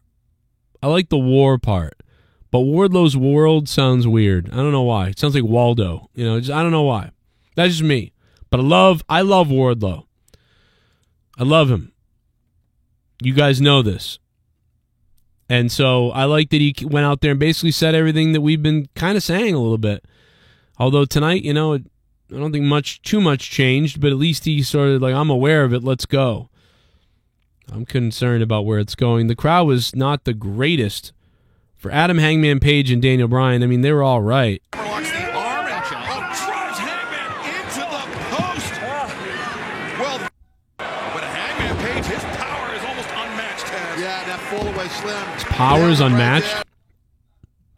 It was a physical night for sure. Now Adam Hangman Page's power is nearly unmatched. Is that real? we're seeing one of the Hangman maybe think a dead eye. I think you're right. Nice counter. Danielson rolls through, high stack on the pin attempt. Once again, Adam Hangman Page to me reminds me of Shawn Michaels when he was in his like babyface phase as a rocker but he's in singles competition. Not very good on the microphone. Doesn't have the swagger really, but good in the ring. Has a pretty good look. And he's got the face promo a little bit, but he doesn't have much on it, you know what I mean? So, that's what I've said. Men have gone through a lot. Yeah, Hangman cutting Bryan Danielson off at the pass. Whoa, this is dangerous. Now, look at this. Hangman Pick his arm up. Did some crazy stuff in this match. hammering the chest of Hangman. Fans aren't really sure. Counters, double underhook. And then now look listen to the Juji Katami. Yeah, got that Juji in pretty good here. Here we go. Page on the top. The pool was empty. Took too much high risk right there. And the Busaiku knee. But Hangman Page took that Busaiku knee kick terribly, man. It didn't even look good. He didn't sell it worth a shit. I don't know what he was doing. he was knocked towards the ropes. Right, exactly. Good call. Oh, that's great. And I get what he was doing, rolling out of the way, whatever, not selling it the normal way, but good Lord, he barely sold that Busaiku knee kick at all. It was just weird. Oh, man. Hangman powerbombs DB. BD. Backwards. And then Hangman goes for the buckshot lariat. Danielson ducks it, rolls him up. 1, 2, 3. With the scorpion pin or whatever the hell they call it. I forget. Bryan Danielson wins. The crowd, enjoyed that. Really, the crowd was barely cheering for Adam Page at all. There was not a lot of booing for Adam Hangman Page, and there wasn't a lot of cheering for Adam Hangman Page either. So there was neither one. Neither one.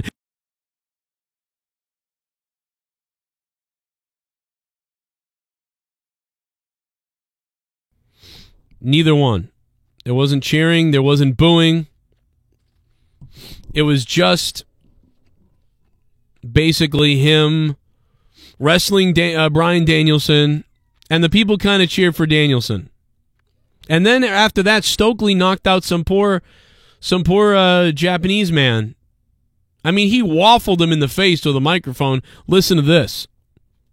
Respect that you would give your own father. You hear me? Okay. Good.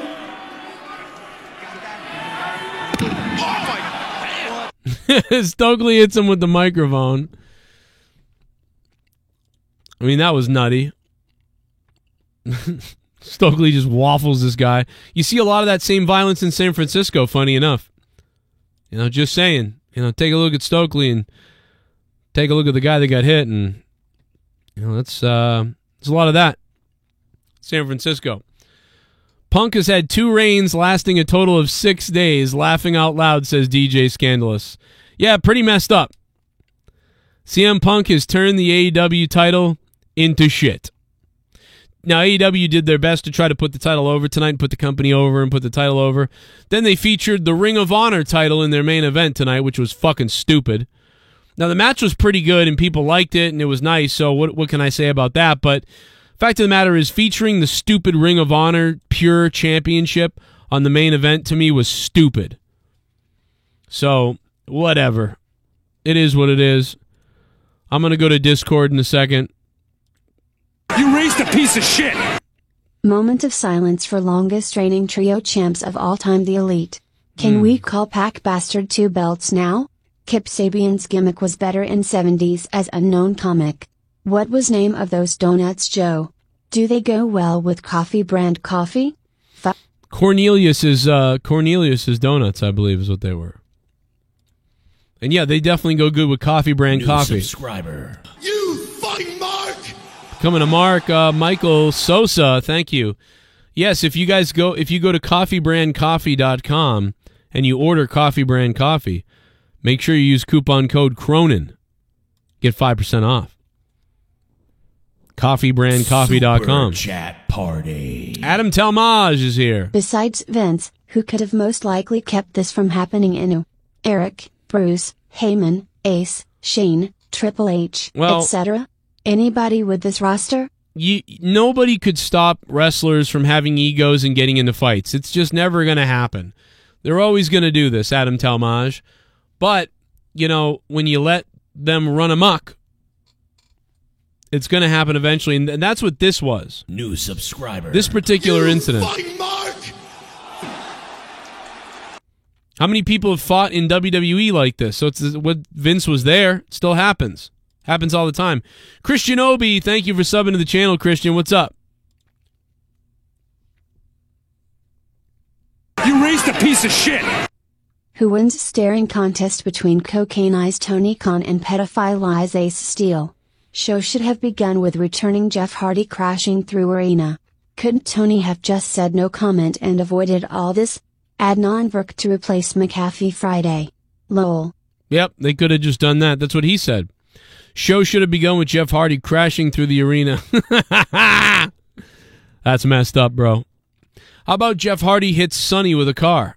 That'd be a good way to start the show. Jeff Hardy runs over Sonny with a car. That'd be great. Who doesn't want to see that? I mean, who doesn't want to see that? I do. We all do. Come on. If you guys want to donate, the link is in the chat above. The donation link is up there. The donation amounts are in the description box. Expand the description box if you want to see what they do and what they are and whatever. Feel free to do it. Have fun. Hit the like button. We're getting to 400 likes maybe tonight. We'll see what happens. And let's go over to Mustafa. We got a lot to frickin' unload. Holy God. Like, I'm literally off the grid for 3 days, and we got tons of crap going on behind the scenes within the AEW world, man. Well, yeah. I mean, you're a little late, though, bro. A little late. No, bro. no. I'm not late. I've been keeping up. It's just the I'm fact just that kidding. we get more and more information, dude. I know, This I'm is kidding. insane. No, it's off the fucking rails right now. Like, honest to God, this show was damage control central. I mean, everything from the top of the show to literally the last match, everything was damage control. I mean, going forward right now, I mean, again, we don't even know how long the suspensions are, right, Joe, for both the Bucks, Kenny Omega, and CM Punk, as well as the other people that were involved. Yeah, we don't know. We don't know what the hell 100% is really going on. We just know that we know they're in trouble because they stripped them of their titles. So I mean, that's it. What? Punk has a torn labrum. Very good, AJ. Thanks. All right. You dummy. Shut up. All right, no. Go ahead. Go ahead. Him a dummy. Mustafa, what are you saying? Yeah, I did. I call him a dummy. No, I'm just saying, dude, like, at this point right now, the fact that the backstage politics and bullshit are outweighing the pay-per-view that we just saw, or that I literally had to catch up with, which, by the way, I tried watching the pay-per-view the first time around. It was hard because I literally had a long travel day. I tried to watch it again, but then the oversight of what I saw on Monday morning of all this stuff that just sort of kind of fell out in the open, what happened in the dressing room with CM Punk and everybody else, I mean, it just overshadows the pay-per-view and MJF still. Oh, yeah. Oh, absolutely it did. I mean, MJF comes back and he gets a huge pop as expected. But at this point right now, it's like, what are we in this for? Are we in this for BS of, watching guys that are just being friends that started this company as friends, and it's just leading to all of favoritism and all this crap. Another reason why hold on. No MJF shit whatsoever. MJF fucking overshadowed Wardlow. So what does it matter? Whoa, are you talking from a storyline perspective or from real life? Real life. We're talking about real life right now. That was I just said real life. I just said real life. Yeah, but dude, what they went through on TV is just on TV. Wardlow, again, I understand that Wardlow had the issue at the pay-per-view because MJF wanted to be a prima donna and all that jazz. But ultimately, at the end of the day, That's it's real still life up, right there.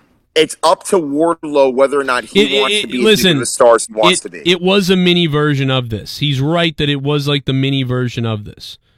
But it's not as big as this. This is even worse. And even CM Punk said that fucking, MJF's a prick. So it was. But it's a good work right there. It starts right there. And again, I'm not taking anything away from Wardlow or anything that he had gone through. But ultimately, though, again, you can't just blame that on AEW. Again, Wardlow, if he wants to become as big as a star as he wants to be, that's on him. Whatever he's got to do, whatever promos that he's got to make, or whatever he's got to do online to get himself over, that's also on him. And he is doing that. Fantastic. He's doing it. He's doing it. I don't know how he's doing it, dude. With the symphony bombs, I'm just like, it's kind of getting old, but it's still fucking entertaining. He's even admitted, it's been very difficult for him. And for anybody in that position, it'd be freaking difficult. But at the same time, though, again, make chicken shit into chicken salad. That's really what it is at this point. Because ultimately, again, he's the team. Do you just say that every week? Joe brought up earlier. Mustafa says that every week. Has anyone ever noticed that? Chicken. That's why. Yeah, every week he says that. He comes up with a way to figure that in. I'm just saying. No, go ahead, Mustafa. I'm sorry. I do. I'm trying to get my shit in, man. I know. It's been a while. It's been a while. But at any rate, the whole point of this is that right now, as Joe said it and alluded to towards the top of the hour, basically we have so many belts. It's overwhelming. And yes, I didn't even agree that the Ring of Honor pure title should have been in the main event, although it was a great match. We're not promoting Ring of Honor. We're promoting AEW, despite the fact that Ring of Honor still doesn't have a TV deal.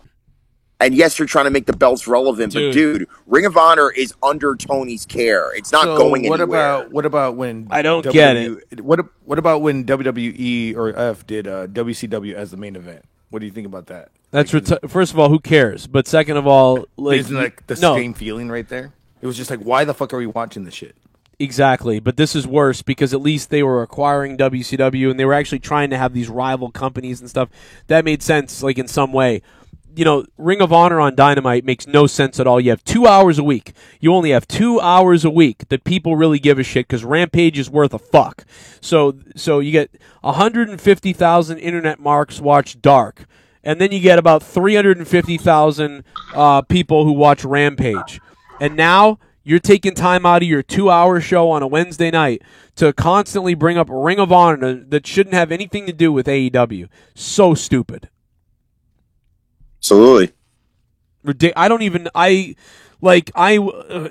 like this show tonight for the most part, and even the main event was good.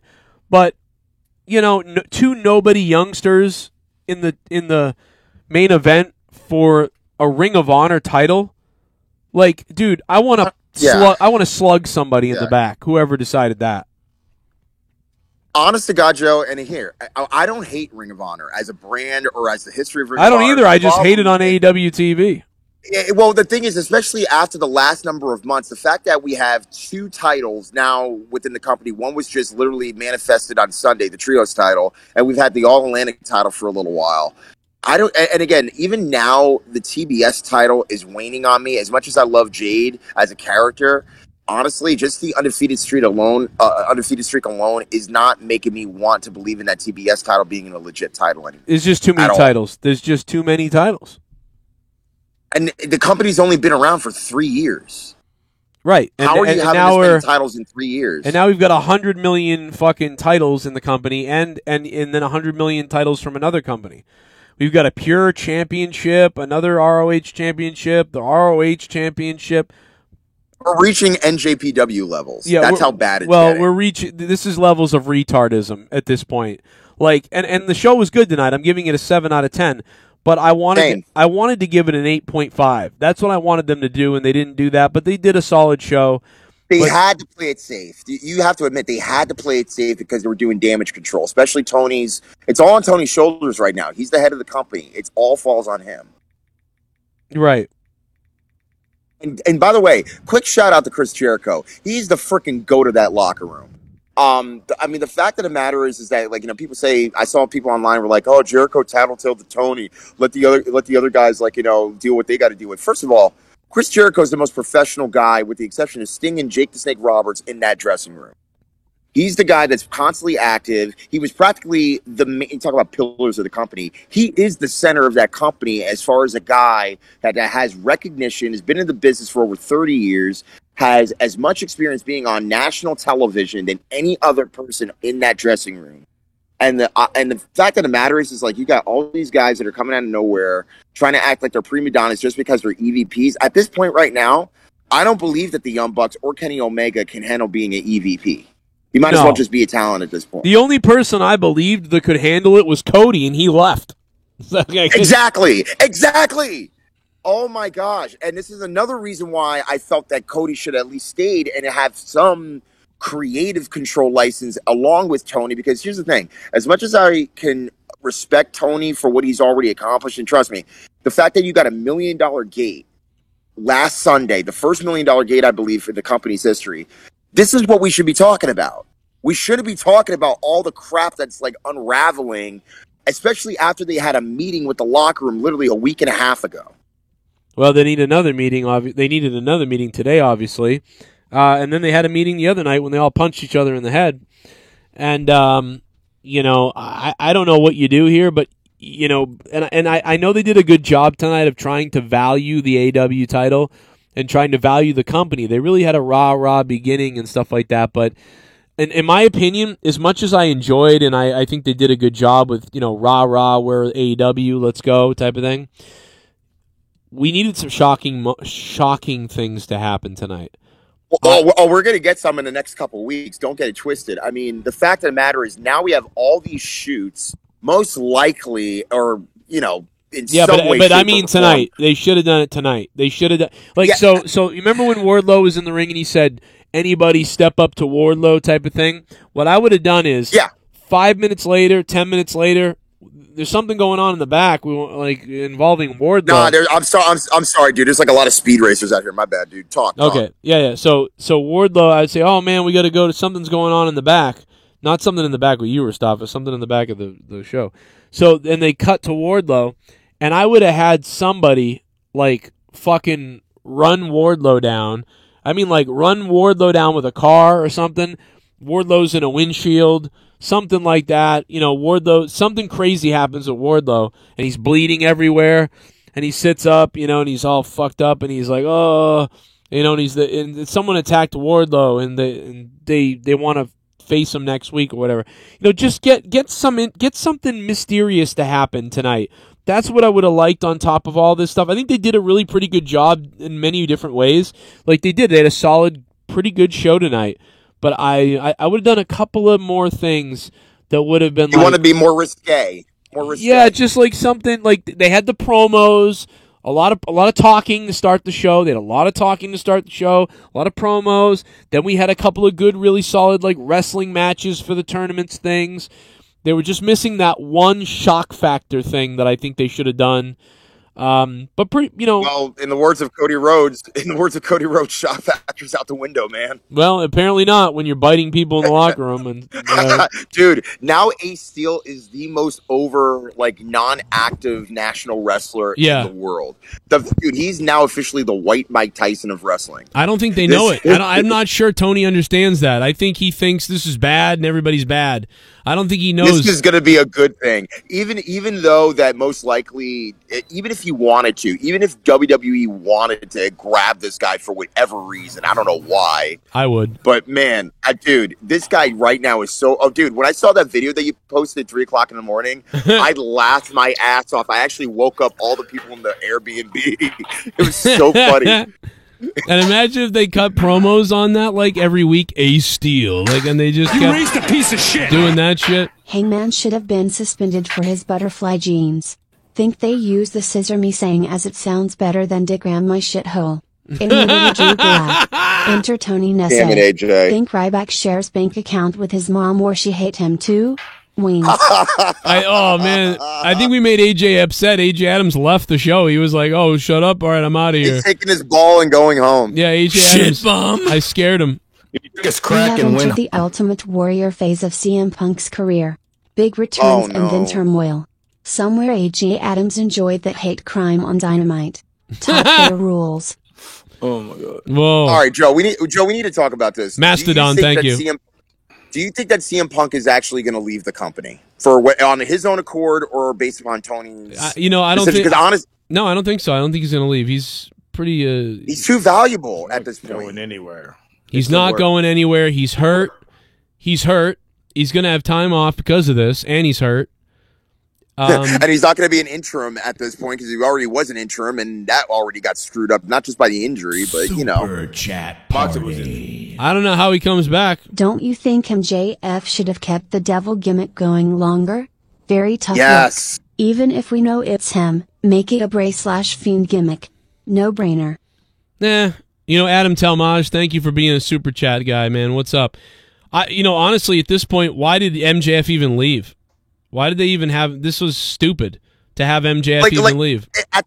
Dude, at the pay-per-view, leave us a hint. Yeah, we saw the scarf gimmick, and yeah, we heard the music. Granted, if we already would have known if TK if it doesn't would have been have that. Grapes S to manage, then hire someone. No, I don't know, man. It was just so obvious. Like, he left on such a shoot and then came back on such a work. Like, it was so weird. Jennifer, thank you for the $2. TK doesn't have the grapefruits to manage or hire someone and then hire someone. Jesus. Yeah, dude, Tony literally had his crotch in his hand at that press conference because every time when CM Punk opened his mouth, he was so scared to say something. Do you think it would be better off in the long run without Punk? I feel like tonight had that whole feel that focused on good solid matches and no drama. Felt nice not having Punk around. Well, here's the thing. I'm never going to say that I hate on somebody because he's giving me interest. You know what I mean? I would never say I don't like having Punk around. But there was a feeling of, wow, let's have like wrestling tonight and get over the BS. But we all also enjoyed the BS over the last couple of days. The guy makes the company better, like as far as a wrestling fan. I'm not sure the people in the back love him too much. Was that Robbie Hyde that donated? Isn't it amazing how a year ago we were waiting for this dude to come back to wrestling because we wanted him back. Next thing you know, he's back, and the entire 90% allegedly of the locker room, as it's reported, is practically just not liking the vibe when he's in the back. Now, granted, I respect the hell out of Punk because he's real. He keeps it real, and he does not care if you don't like what he has to say. It's what it is from his perspective. At the end of the day, though, a year ago, the locker room wasn't like the locker room that we have right now, as far as the atmosphere, the element. But another thing is that you have all these veterans that are back there, and the whole point of wrestlers court and all these other ways to not allow upper management to get involved with the boys, that's not even a thing. And the fact that this had to escalate to management is a shame. Yeah, dude, it is sad. It's too bad that happened. Robert Frank brings up a good point in the chat, by the way. By the way, what up to Robert Frank, bro? I've seen your videos before, man. That's hilarious that you're in here. That's cool. Let me tell you, the Robert Frank? Yeah, he's in the chat. Dude, holy God, this is funny as hell. I love that guy. Robert Frank 615, close to the 617 over here, and the 619 on the West Coast. But no, so he's right. He talked about what MJF looked like tonight. I mean, dude, he pulled that shirt off. First of all, he almost couldn't get his shirt off, but he pulled that shirt off. Man, he was ripped. He was ready to go, bro. He was on the sweet juice. Or whatever Robert in the chat said, because he was ripped, bro. Yo, Robert Frank messaged me, bro. I'm a huge fan, dude. You're a loser. No, bro. You're really a loser. I support my own, but it is what it is. What does that mean? What do you mean you support your own? What does that mean? He's a Jersey boy, dude. Is he? He's a Jersey guy. Yeah, I didn't know that. I figured New York somewhere, but okay. I love Robert Frank. He's fucking awesome, dude. Hilarious. Get swole. Size of the prize. It's gains the clock. Let's go. Dude, remember when I remember a long time ago we were watching Lucha when Famous B first dropped in the chat, and we were like, yo, like, so funny, we're just watching you. But so you thought the show was good tonight, though? You thought like 7 out of 10, same thing, or? It was a safe and solid show. Yeah, absolutely. It was 7. Yeah. I think a safe and solid show. You like a nice little safe show, don't you? Hey, Garguts, what'd you think, man? What? I thought it was a little bit like a 6 still. Yeah, a little underwhelmed there. I wasn't impressed as much as I thought I was. Now that I think about it, I think I was just like, "Hey, I'm drinking. Hey, what's up?" Well, you're always drinking. That's the gimmick. Yeah, you're always. And what? God damn it! Damn, but I'm saying, like, no, after a few thoughts about it, Uh-huh. yeah, there was some shit shows on there. It was a botch city at first. Mm-hmm. It was the promos, I think, is the only thing that got it. Well, the first 30 minutes of the show were promos, right? Promos, yeah. Yeah, and they were well done. The opening promos of the show tonight were pretty well done. It was a lot of raw, and they needed to do that, right? They needed to pick up the show. They tried to put over the AEW title as hard as they could. They had to explain so much in like a matter of time, especially after what happened over the past like number of weeks. Well, that's the thing is they including didn't, with the pay-per-view. But they didn't explain anything in the history. They didn't say, "Oh, Punk or the Elite."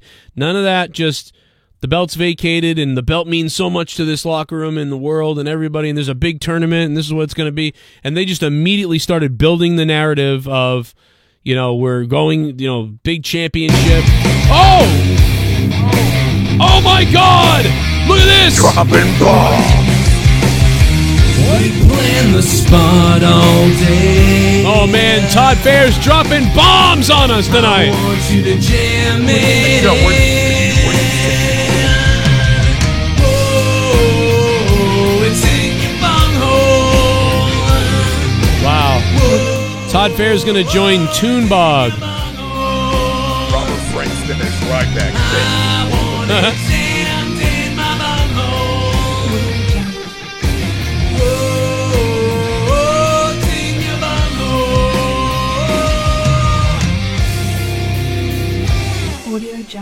Finish. Show what up with Warlow. Can Tom Ingham give anyone a good push? Warlow is now a Midgard joke. Well, that's what he was trying to say tonight, Todd Fair. He said, he literally said it. He said, listen, I'm not, people think I cooled off and shit. I'm going to destroy people. He beats a guy. He challenges people in the locker room. I really think what they should do with Wardlow, now that he's like, I'll face anybody, man to man, let's do this. The next thing I would do is I wouldn't start booking him like Goldberg, I would actually make him vulnerable in a way. I would have someone cheap shot him, like his leg or something. And dude, put him with Powerhouse Hobbs. Well, that's not a bad idea. Have Hobbs lose to him, but like menace him for like a couple of weeks or a month. They already had Cage, and that shit went nowhere. Where is fucking Brian Cage too, by the way? Dude, they put him with Punk, and he almost broke his neck. You might as well put him with somebody that's basically his size. And do a little by the way, basketball dance off the concrete. Oh, my bad. I mean, I'm just so sick of you little meth head devil worshippers. I'll be honest, I'd like to take a big bite out of your face. Go ahead. It's me, Alex Jones. If end up coming back, I think he would come back as a heel, which I think could be very good. Well, the fact of the matter is he's coming back as a reptilian goblin dick tickler. That's what he's doing. No, Robbie Hyde, you might be right. Dave Rose would get a kick out of that. Yeah, Dave was in the chat earlier. I think he passed out. CM Punk maybe coming back heel. I don't know. He might come back and test the waters. Rest in pickle liquor, Dave Rose. We love you. But no, dude, tonight, man, I'll tell you, it's this recall and just recycling and reshuffling the deck, which, again, I don't blame Tony for doing what he needs to do as a professional, but, man, it's just so much work that you guys – and, dude, we're not even close to full gear, and we have to, like, resettle – dude, I can only imagine how much creative reshuffling Tony's had to do within the past year. Now, I'm gonna say this, like, yo, you say it like that, but I'm gonna say, give it up for Tony. He could fucking grab a deck, put it on hold, and fucking throw it all together. And juggling three other companies simultaneously. This guy gets no sleep. I mean, the guy is probably on cocaine as we speak. Well, that's he said at the press conference. He said at the press conference, like, this is not an effing game to me. Like, I believe every word that he freaking says. Yeah, but he said that after like everybody crapped on him forever. Like, he's like, "Oh, this isn't a game to me." What are you talking about? I don't agree with that at all. I thought that was a weird thing to say after CM Punk sat there and bashed all his friends in front of him. He was like, "Oh." But you can also see in his face, though, like during the, because again, he was obviously told that some crap went on in the dressing room and he wasn't aware. But you can definitely tell that he was not playing games, despite the fact that, yeah, he was talking about company business. But the fact that he had to actually, in a way, indirectly cover for everything that was happening, even though that it was going to make it to the dirt sheets anyway about somewhat of what happened. And then we later found out what happened. No, he was literally just talking about WWE when he said that. No, I know that, but you can also look at it to the point of view where, yeah, he's talking about WWE, but then there's also all this other stuff that you can also make a similar case in that way. That's all I'm saying. Okay. But, I mean, again, and my phone's about to die. Overall, I thought the show was solid in terms of, what needed to be done. It wasn't one of those shows where, yeah, we wanted more, but again, baby steps, because we also have to have Grand Slam happen, so we're building towards that as well. And God only knows what other special shows that we're going to get before Full Gear in November, I believe it is. So, and again, yeah, it's a lot. It's just overwhelming to even, as a fan, taking a look at this and taking it all in. Yeah, this is a lot of shit. And then WWE. What do you make of the? And this isn't just me. It's not about me thing. I'm not trying to make this about me. It's not just about me. I just only have my numbers to go on. But forget me. But all around the wrestling world, and Todd Fair, thank you for that $100 bomb, man. All around the wrestling world, the ratings are way up. Like I'm talking about, dude. Do you know the last time that I gained 1,000 subscribers? I believe it was Bro, I am so freaking proud of you, dude. You got 1,000 subscribers in what, like 4 years? I mean, over the last 2 years. In 2 years, I gained about 1,500 subs in 2 years. Oh, in 2 years? Oh, wow. Damn, that's even better. Yeah, but but I'm saying that last night we gained 1,000 over 2 days. Oh, dude, let's go. Yeah, that's badass. So okay, first that's of all, that's how interested this is. That's how interested people are in what's going on here. If you are a new subscriber to Joe's show, subscribe, go to his social media, they already did Facebook and Instagram. Please support this brother. This guy's been on since what, 2006? Well, 2012 on this channel, but I mean, I started 2012 on this channel, but you've been around for a minute though. Right. Yeah, so, that was I loved what you just said, Rustava. If you just subscribe to Joe, let me tell you something. You got to go subscribe to Joe, and that was awesome. Like, you heard that, right? Look up Joe Cronin on Google. You'll find all of his handles. That was amazing. Google it. He's got a hard on for me. I love all you millennials. Oh man, look at Gargut. Oh my God, you're drinking out of a bottle, Garguts. What is going on, man? Dude, he's freaking Sandman on steroids when he's drinking on the air. Is that a Bud Ice? That's his gimmick. Is that a Natty Ice? Yeah, it is a Bud Ice. Oh, okay. Bud Ice. But dude, no, I still got my 40, but I already done with you'd been drinking those. Oh my God, you in the 40? He's been drinking out of plastic 40 real steels.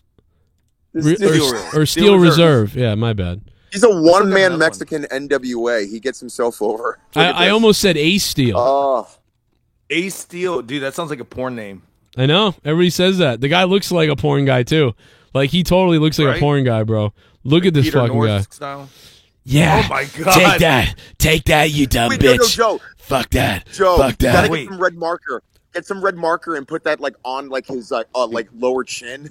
Just as he took a bite out of somebody. Yeah, you like that? You dumb bitch. Like, I don't know. I don't know Dude, what him versus who was that guy that's there was a WWE the commentator, and he said he want to fucking mouth fuck that girl. Oh my God. Oh no. Remember, what was his name? Can we find maybe there's a versus him? Like, just their crazy faces. There's got to be an Ace Steel promo from the Indies that I can find, right?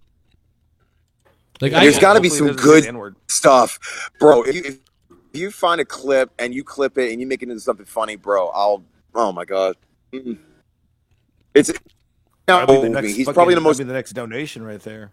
Yeah, I'm telling you, it's the next donation. It's the next I mean, shoot, probably trademark something off that. Well, no, you can't. I wish I could find him. I just wish I could find a promo of his, like from the Indies. What companies? Well, that's what I'm saying. In Chicago companies, maybe even Mid-South. I don't know. ROH? Yeah, I know he worked with really? Jim Cornette. Jim Cornette knows him a lot, but. So Oh, Jim Cornette. But I've looked it up, man. I can't find that fucking Mark. Dude, my videos come up now when I search Ace Steel. I can't find him anywhere. I just find my videos of Ace Steel. How many videos did you do with him? Shit. Like 3 or 4. I don't know. Give me 1 second. Let me look real quick. Popular. I'm gonna look real quick. Hold on a second. You guys take over. Ace Steel's like, hey, yes. My fucking my numbers are going up on YouTube. Why is that? There's a Joe over here talking shit. Ace Steel. Okay, first and foremost, Ace Steel is one badass. All right, despite the fact that he almost tried to bite Omega or whatever the hell, dude. Homeboy took a freaking hair and threw it in Nick's face and caught him in the eye. I was like, dude. Again, this should not have happened. Like, granted, Punk did say, if you got a problem, come see me. He did, in fact, say that. But the idea that you had Ace Steel, I believe his girlfriend, and a dog in the room, I mean, dude, this is his cluster Fs and on top of cluster Fs. You know? Dude, I didn't even realize that he had trained fucking Colt and... way back. Yeah, look, he was crazy. I heard a little bit about him years ago, but like it's one of those things where it's like you put one and one together and you kind of forget about it, and then you bring it back. It's like, oh yeah, that guy. But nah, Ace is he's no joke. Punk's no joke either because again he obviously got his swing on. Is he fired now? See, that's the thing. It's not made mention publicly yet. We don't know yet, but I'm pretty sure that if he is fired, we'll most likely know within the next couple days. If not, he's most likely suspended, and he's probably being fined as well because now this is under legal investigation because now law enforcement most likely is about to get into this as just well for as him lawyers. F-word on... No, for the altercation that happened on Sunday. He was involved in that too. Oh, in the background. In the back. Yeah. Okay, In the back. For biting. Because he broke skin, apparently. So, well, put it this way. The fact that at the strip, well, I mean, obviously Punk is a different story because he got injured, but you had to strip your EVPs of not just the titles, and they're still EVPs, is astounding to me. Because if this was under Vince's watch back in the day, dude, your asses are not only fired, you're fined, and most likely you're going to spend a little time in jail if the authorities really want your ass behind bars. By the way, go to Mindy's. Dude, now I'm going to go straight up Chicago just to go to Mindy's. Screw the deep crust pizza. I'm going to Mindy's. You just can't go during the week. The most over thing. And the closed. fact that Joe made a parody of that earlier where he's like, hey, come to this donut shop up in Boston. They're only closed Monday through Friday. Like, what? They're only open on the weekend? Oh, yeah. Oh, my gosh. But I know Pandadillas down here that do the same thing, and they're fucking good. Oh man! But at any rate, guys, for those of you in the chat, I want you to give your honest opinion. Should Ace Steel be fired, or should he stay in AEW? I need to get your opinions on this. If you want him to stay, give a 1 in the chat. If you want him to leave, give him a 0. I could say this. I would say nobody wants anybody to get fired. Fuck it. Let's just keep going with a crazy ass story. I gotta see what the people I want to say. see. I want to see shit spiral into this fucking lovely fucking story. It looks like it's fucking out of control. Put a 1 in the chat if you want him to stay. If you want him to leave, 0. Okay. Put a 1 in the chat if you want it in my butthole. Well, that's a given for you. Oh, dude, we got. Oh, there's so many ones now. In the chat. Everybody's no! Like, oh my god! We want him to stay. That's awesome. Yeah, because at the end of the day, man, Ace Steel was only doing, I'm assuming, what he was supposed to be doing, and not just as a producer, but also as somebody that's like not only close to Punk, but like, yo, dude, you're throwing hands on my boy. All right, dude, let's freaking roll. Like, that's like some Philly stuff where it's like it's supposed to be a one-on-one fight, but your friends get involved anyway when they have to do with it. So. That happened to my boy a couple years ago where he got screwed the hell up. 5-6 dudes. It was like freaking Caesar. But nonetheless, without the knifing. Put it this way though. So what do you think about Moxley's promo then? Moxley never does a bad promo ever.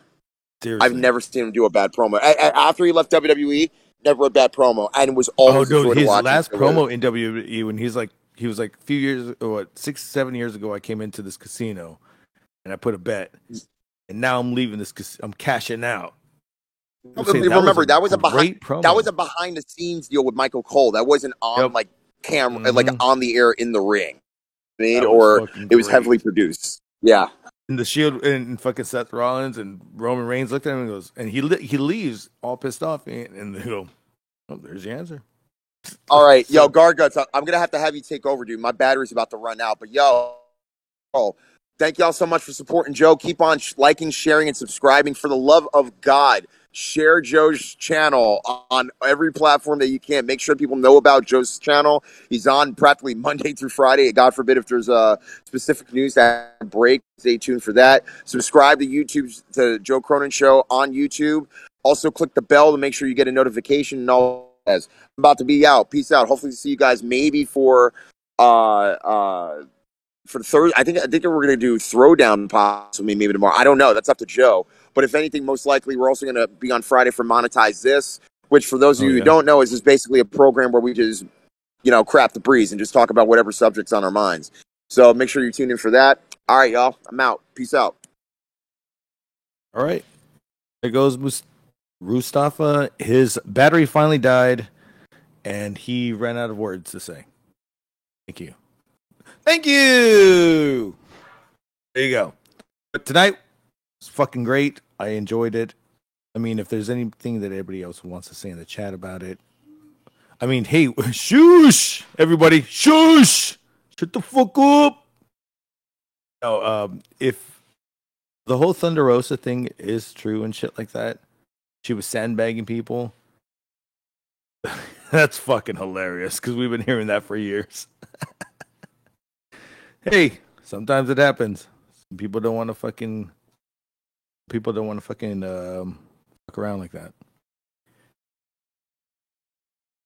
There goes Mustafa. There she goes. Mustafa and his fucking goddamn fro. Looks sexy as fuck with that shit. Hell yeah. What's up, chat?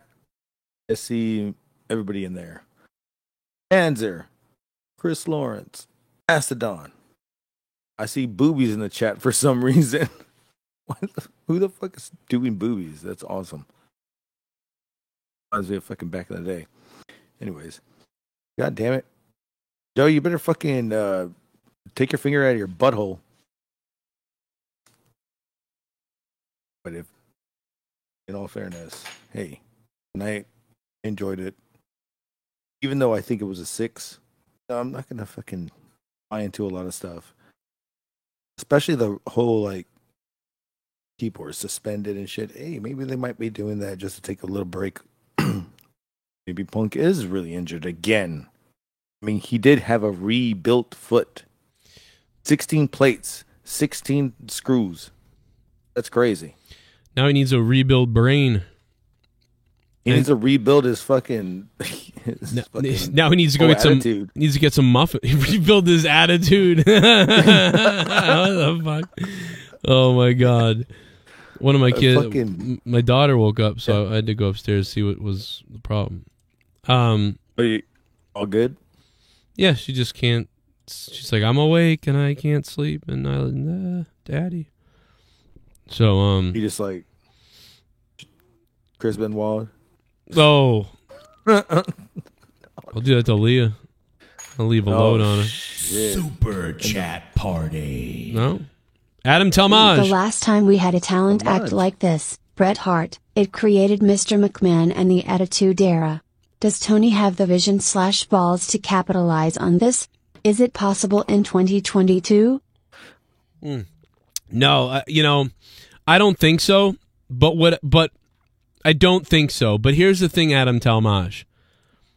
What you can't skip is that they booed Tony Khan tonight. It was so weird. Yes, Tony Khan comes on the air, and Tony Khan says, I have an announcement or whatever, and dude, as his video is playing, the crowd is booing, like right from the beginning. Is this it? I don't know if this is it, but I missed that part. Oh, it's so weird. Oh my god, Tony Khan has vacated the AEW World title in You can't hear it there. Let me play the actual audio because it's incredible. He gets booed. And it was like, whoa, like they're booing Tony Khan. Like, so like, yeah, if, like, I guarantee you, if Tony Khan was Vince McMahon, he'd be like, oh my God, the people are booing me and shit. Like, I'm going to be this, like, that, this would send him into that. I mean, they booed him the second he appeared on the screen. I thought they were going to cheer him. Listen to this. Listen to when Tony Khan pops up. Turn of events. MJF back. I mean, what was the speech, Shivani? Where do we go now? Well, you said it right, you guys. Where do we go now? I mean, he got the Where's Jim Ross? chip, right? Which means he will get a future title shot, right? Yes, he does. And speaking of titles, we have this address from AEW CO, President and General Manager Tony Khan. Hi. Thank you for joining us tonight, and welcome to AEW Wednesday Night Dynamite on TBS. Following All Out on pay-per-view this past Sunday night. That's boos. That's groans and boos. That's weird. For Tony Khan, the guy who created all this? Whoa. That was the catering booing. Boo! It's weird. It goes on. Listen. I've been forced to vacate the AEW World Championship, as well as the AEW World Trios Championship. New World Trios champions will be crowned live tonight in our opening contest in a fight between two of the most storied Now people are excited because they're like, something's happening. Trios in AEW's history. Orange Cassidy and the Best Friends versus the AEW All-Atlantic Champion PAC and the Lucha Brothers, the Death Triangle. The AEW World Championship is the single most prized title in all of combat sports, and it will be decided in the grandest way possible. The AEW Grand Slam Tournament of Champions, with 7-time world champions. So the people don't sound happy. It's weird because sounds like they're booing Tony Khan at first. Then it sounds like they cheer the they cheered the vacated AEW title, and then they cheered the trios title thing, and then they booed again, and then they booed the tournament. So I don't know I'm not exactly sure, but those are the fans, the live fans reacting to this news. Again, let me go back again because let's see how it changes. What does he say about? Yeah, what does he say about like he's forced? Yeah, let's hear it again. Hold on. Your title shot, right? This is very interesting stuff here. He does. And speaking of titles, the craziest fucking year of wrestling for me ever. Yeah, Vince McMahon gone. I mean, General Manager Tony Khan. CM Punk returns to wrestling, only to vacate his belt twice when he wins it twice within 7 days. Like, fuck is going on? He's eating muffins. Then he's biting. People are biting people and dogs, and chairs are being thrown backstage, and all kinds of crap. No wonder AJ Lee doesn't want to fucking join. The last time I saw Teddy was up in our bed, honey. Come here, babe. Come here. Give me a hug goodnight. Why are you having Shawn Michaels sleeping? vacated title? That was the craziest one. What? That was what? Look, want to say hi to Garguts? Want to say hi to Garguts? Hola. Say hi Nope. to Garguts. All right. Hey, I think it's up in our room, okay? Put it in our room, okay? But I checked up there, and it wasn't up there. Only one you can find Teddy. Then it's in our bedroom. It's in your bedroom, maybe? I'll come up and I'll help you find it in a few minutes. I'll be up in a few minutes, okay? I'll bring you Teddy. I know he's up there. Just stepped in that. Ugh, wipe your foot off. All right. Yes, sir. I'll be up in a few minutes, honey. She woke up and had some kind of nightmare. Let's see. Oh yeah. Oh, so we're listening to Tony Khan. No, Leah's going. Okay, cool. All right, so let's listen to Tony Khan again. I want to. This is very interesting. She hates Garguts. Nah, she I don't think she knows who Garguts really is. Hi. Thank you for joining us tonight, and welcome to AEW Wednesday Night Dynamite on TBS. Hi, it's me, Tony Khan. Welcome to the show. Boo. Following All Out on pay-per-view this past Sunday night, I've been forced to vacate the AEW World Championship, as well. Now that fine. So hi, I'm Tony Khan. Boo. I've been forced 5 seconds later. I've been forced to vacate the AEW title. Cheers. well as the AEW World Trios. Although I don't know if that's cheers or like holy shit cheers, like oh shit, like we're shocked. So that could mean like yeah, or that could mean holy shit. So I'm gonna say that's like a holy shit, like oh, like a buzz cheer, like okay, I'm Tony Khan, boo, I've had to vacate the AEW World Title. Whoa! Championship. New World Trios champions will be crowned live tonight in our opening contest in a fight between New Trios champions crowned tonight. Huge cheers for that. That's actual cheers. They're like, let's go. two of the most storied trios in AEW's history. Orange Cassidy and the Best Friends versus the AEW All-Atlantic Champion PAC and the Lucha Brothers, the Death Triangle. The AEW World Championship is the single most prized title in all of combat sports, and it will be decided in the grandest way possible. The AEW Grand Slam Tournament of Champions, with 7... Now they're kind of booing that. So I'm wondering if the reason they're booing is because they were excited that the trios titles were on the line tonight, and maybe they're not happy that the AEW title isn't on the line tonight. I don't. Maybe that's those, but they're booing this. So they boo Tony Khan, buzz about the title being vacated, cheer the trios championships on the line tonight, and now they're kind of booing the tournament for the AEW title. You're totally right, because I fucking thought that they should have been. I thought they should have been having the title at the main event instead of fucking ROH title. The fuck was that? Yeah, very. Instead, they get the Ring of Honor Pure title or whatever the hell. It's like bullshit. They should have had the goddamn thing right there, and there'd been, you know, your 1 million would have been fucking 2 million. You saw that shit. Yeah, I mean, again, fucking give you a free pay-per-view. On the fucking. You gave the show a 6, right? Like me and Mustafa gave the show a 7. Yeah. You gave it a 6, and I just think that. You know, again, it was weird to put the Ring of Honor. They need to get rid of the Ring of Honor crap on Dynamite. Stop it. They just need to do that. That's my biggest criticism of the night. Former AEW World Champion and AEW World Tag Team Champion Hangman Page. 6-time World Champion Bryan Danielson. The all-time longest reigning TNT Champion Darby Allin. City at AEW Dynamite Grand Slam. I promise you that tonight is going to be a great night of professional wrestling, and AEW will be at our very best these next few weeks on the road to AEW Grand Slam. Thank you again, and back to you, Excalibur, Tony, and Taz. Well, can I reiterate? I put AEW as a 6. I put ROH match at a good fucking rating too as well. But the thing is that they should. It's weird. It was a good match. It just doesn't make sense. So AEW 6 as a whole with ROH, you know, even if that, why put that on there? Maybe because Daniel Garcia needs to be fucking elevated a little bit more. But I mean, when are we going to see if they're going to start doing that? Why not put you know, something that it's going to draw, like you know.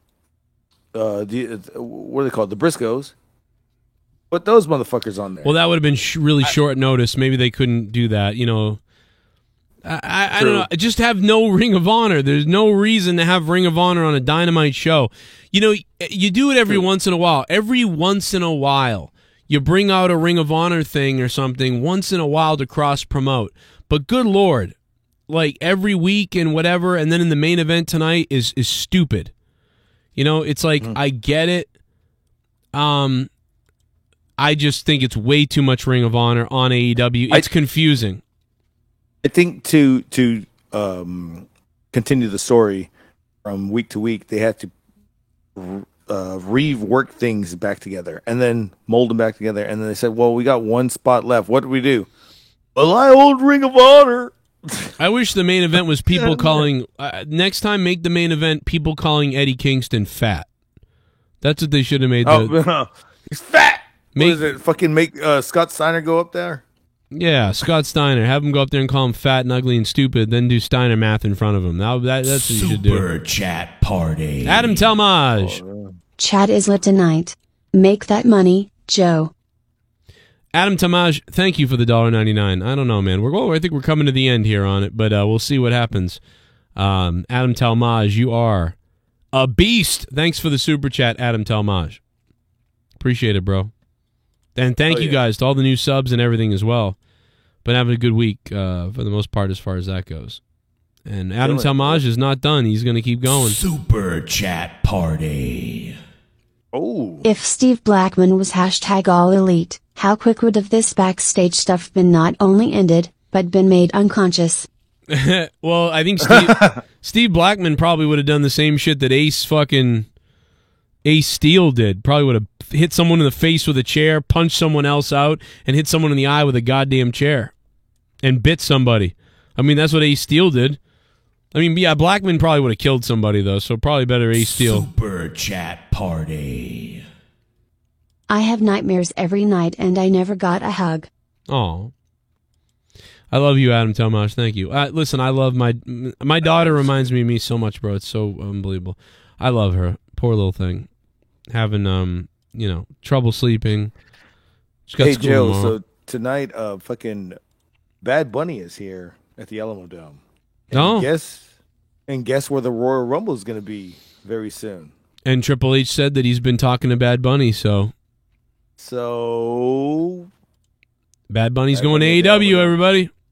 Every day. It's going to every. No, but dude, like it was fucking packed as fuck down here. I couldn't even fucking walk like 3 steps without running into. You're people. friends with Bad Bunny, that's right.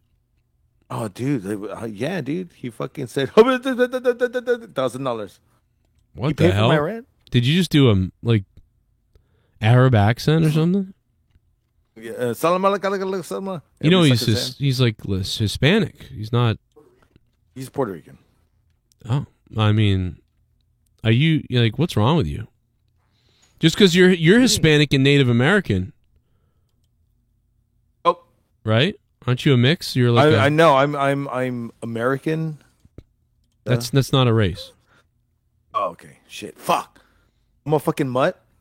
You're a Hispanic and Native American mix, right? No, I am. Yeah, I am. But you think that Bad Bunny speaks Arabic? What's wrong with you? But I can't. You're a turncoat. Yeah, to your own people. Come on. He can speak whatever fucking he wants. He can speak a dog language for all I fucking care. Jesus. Bark.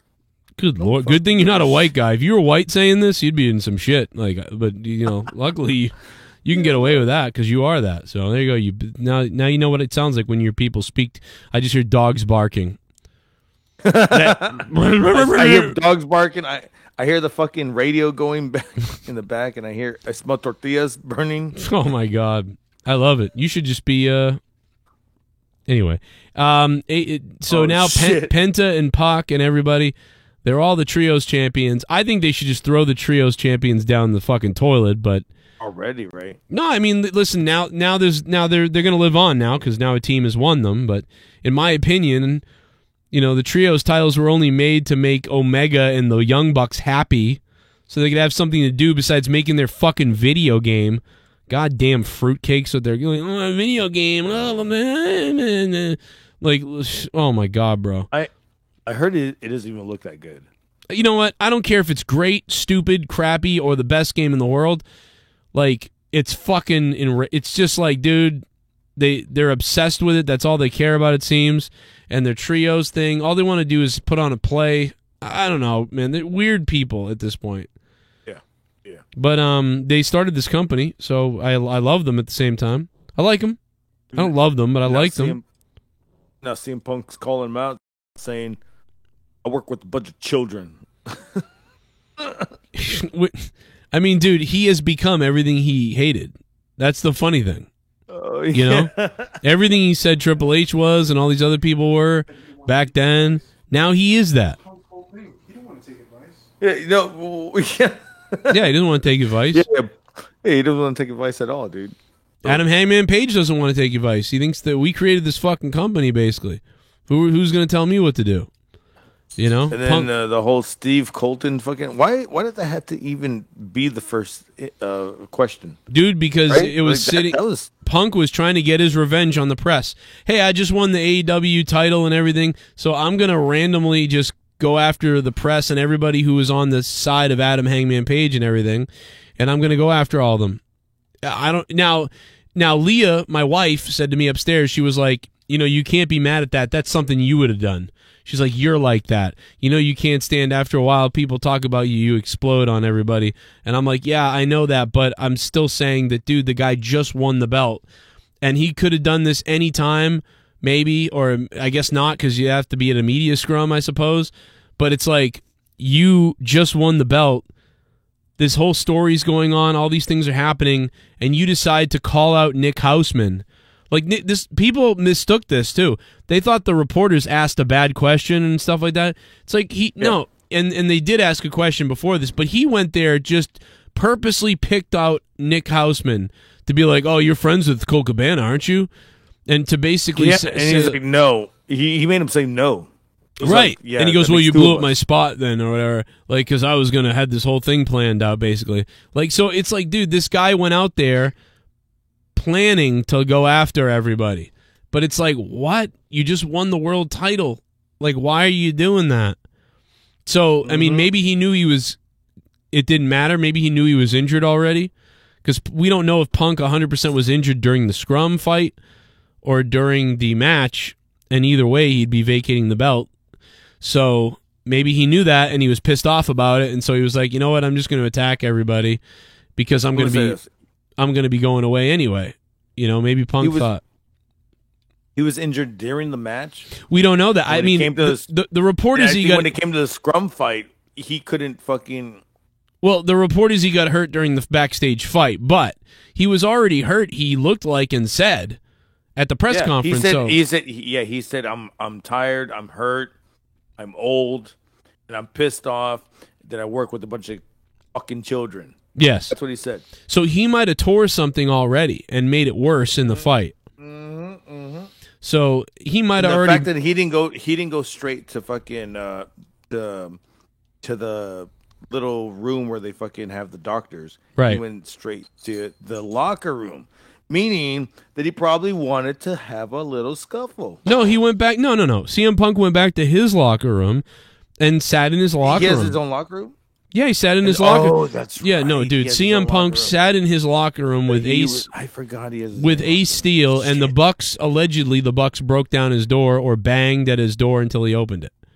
That's what happened. No, he didn't I heard go looking they for kicked anybody. down the door. Yeah, exactly. I heard they kicked down the door, and I was like, "Get the fuck out of here!" I was like, okay, I've stood next to the Bucks. These motherfuckers are 4'9". I'm playing. They're like 5'10".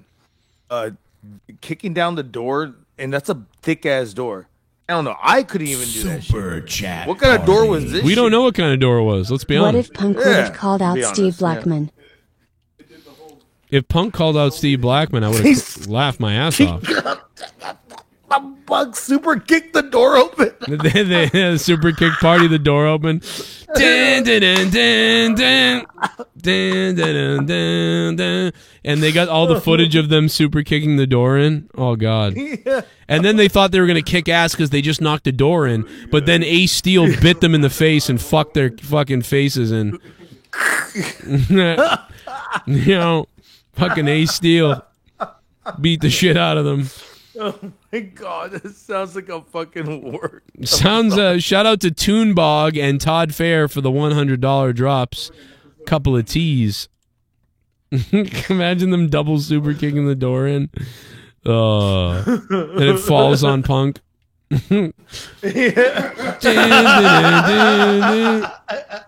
No, it kills the dog. Imagine if it fell on the fucking dog. It killed the dog. It killed Larry. It killed Ace. You killed my dog, you dirty rat. Fucking Larry's dead. And Ace Steel is... They're double teaming Ace Steel's wife when it happens. Larry's ashes in a bowl. Larry's flat. That... Oh my God, bro. Remember when they stuff Larry and he's just there and he fucking Punk starts bringing him down the ring, barking at people.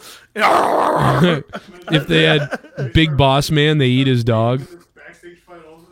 Larry the dog gets eaten. Oh my God! I love to see that shit. But yeah. Khan, you know, he got booed right off the bat. It was just kind of weird. I thought that was weird. That is weird. I mean, the guy makes so much money. He's getting booed. Is he the biggest heel now? The guy makes so much money, and he also created this company that we've all been watching now for 3 years, this alternative to WWE that's been great. He created it, and he's getting booed to open the show. Oh man, I don't know what that was about. You know, I maybe it was the fans. Just I don't even think the fans really know either way. I think the fans really love him. I think it's like Vince. If they boo Tony Khan, if they ever saw him, they would mark out and give him a hug. But like they're feeling so many, you know, emotions about everything but they decided to boo. It seemed like so. Right. All right. Because they realized she's stupid. It Carter too, right? Hey, everybody's saying pepper in the chat. That's funny. It's fresh. You like that? You like that? You like the taste of that, Al Snow? That's grade A fresh pepper. Whatever the fuck you said. He started throwing it up. Dude, that was nasty. I loved it though. That and the fucking Big Show's dad at his funeral. Oh my god, bro. That was so fucked up that I loved it. I don't like those are the best worst storylines ever. I don't remember that one. Dude, you don't remember that the Big Show? No, the Big Boss Man went to the Big Show's dad's grave when he died, and then fucking like dug up the Big Show's dad's grave's the coffin, and then dragged it away on a chain in a truck. And the Big Show was like trying to stop him, and he dove on the casket, and then he fucking pulled the Big Show. What year was this? Dude, it was like 2001 or something. Like, oh my god, dude, you gotta see that. It was the same time, around the same year, that Big Boss Man ate the Al Snow's dog. He then dug up the Big Show's dad and dragged him away or something. It was fucking crazy. He got pulled through the graveyard, riding the grave. It was, oh my god, dude. I don't fucking remember that. It's so bad, it's good. Like it's literally like there's some really bad stuff. Like the Katie Vick stuff is just weird, and that didn't end up being anything. The hand you birth. don't think the Kane? Yeah. Kane fucking. The Kane and the cat, like that was always just bad. It like wasn't good. It was weird. This was Didn't weird. Kane get canceled for that shit? Oh no, he would have now, but it's just people weren't happy. But dude, that stuff was so bad. This was so bad it was good. Like it was, I can't even explain it. It's just, you like that? Tastes just like pepper, doesn't it? Whatever the fuck. Ugh. Al Snow, man, dude, that guy is fucking like 54 right now, and he's still working out. I've seen videos of him. He's ripped, doesn't he? Well, he owns. Doesn't he run OVW now?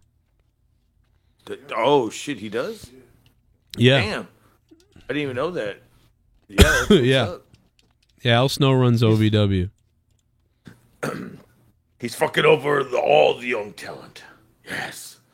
Do you think OVW and fucking WWE are still going to work together now that everything's going to get revamped? I mean, didn't they have like FCW, OVW? FCW turned into NXT. Oh, FCW turned into NXT. That's when I had heard Kenny Omega is working for them for like a few months, like 3 months. And then he was like, yeah, this isn't for me. Yeah, that was only for like OVW. OVW? Yeah. That's crazy shit. Now, I don't even know what OVW is doing, but they ain't doing shit. They ain't doing shit. They're not going to do anything.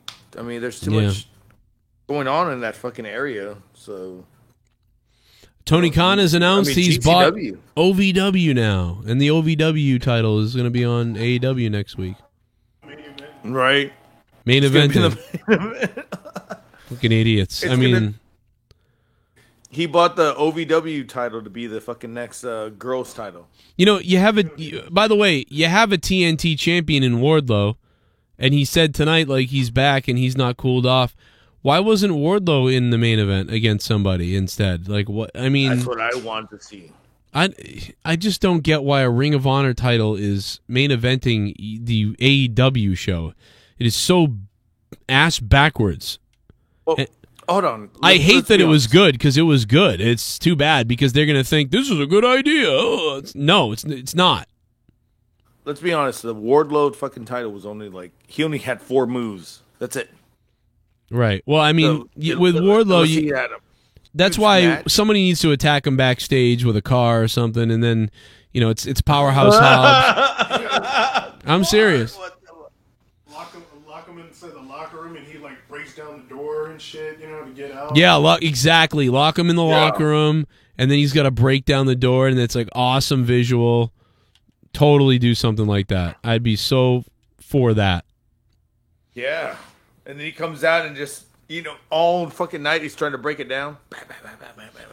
Well, what I would do is like a 60-second last man standing type of match where like you have 60 seconds to get back in the ring, like Falls Count Anywhere, like Crush and Macho Man at WrestleMania 10, and he locks Wardlow in some room and he runs back to the ring and 30 seconds are gone by and then the fucking door bashes open and Wardlow comes coming out like the Terminator, and then he runs back to the ring. Oh my god! And then just have him and fucking Powerhouse Hobbs beat the hell out of each other.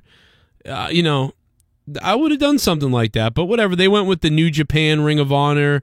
I guess they went with the Ring of Honor, Code of Honor, fucking pure championship main event, which is like, I don't know. Honor.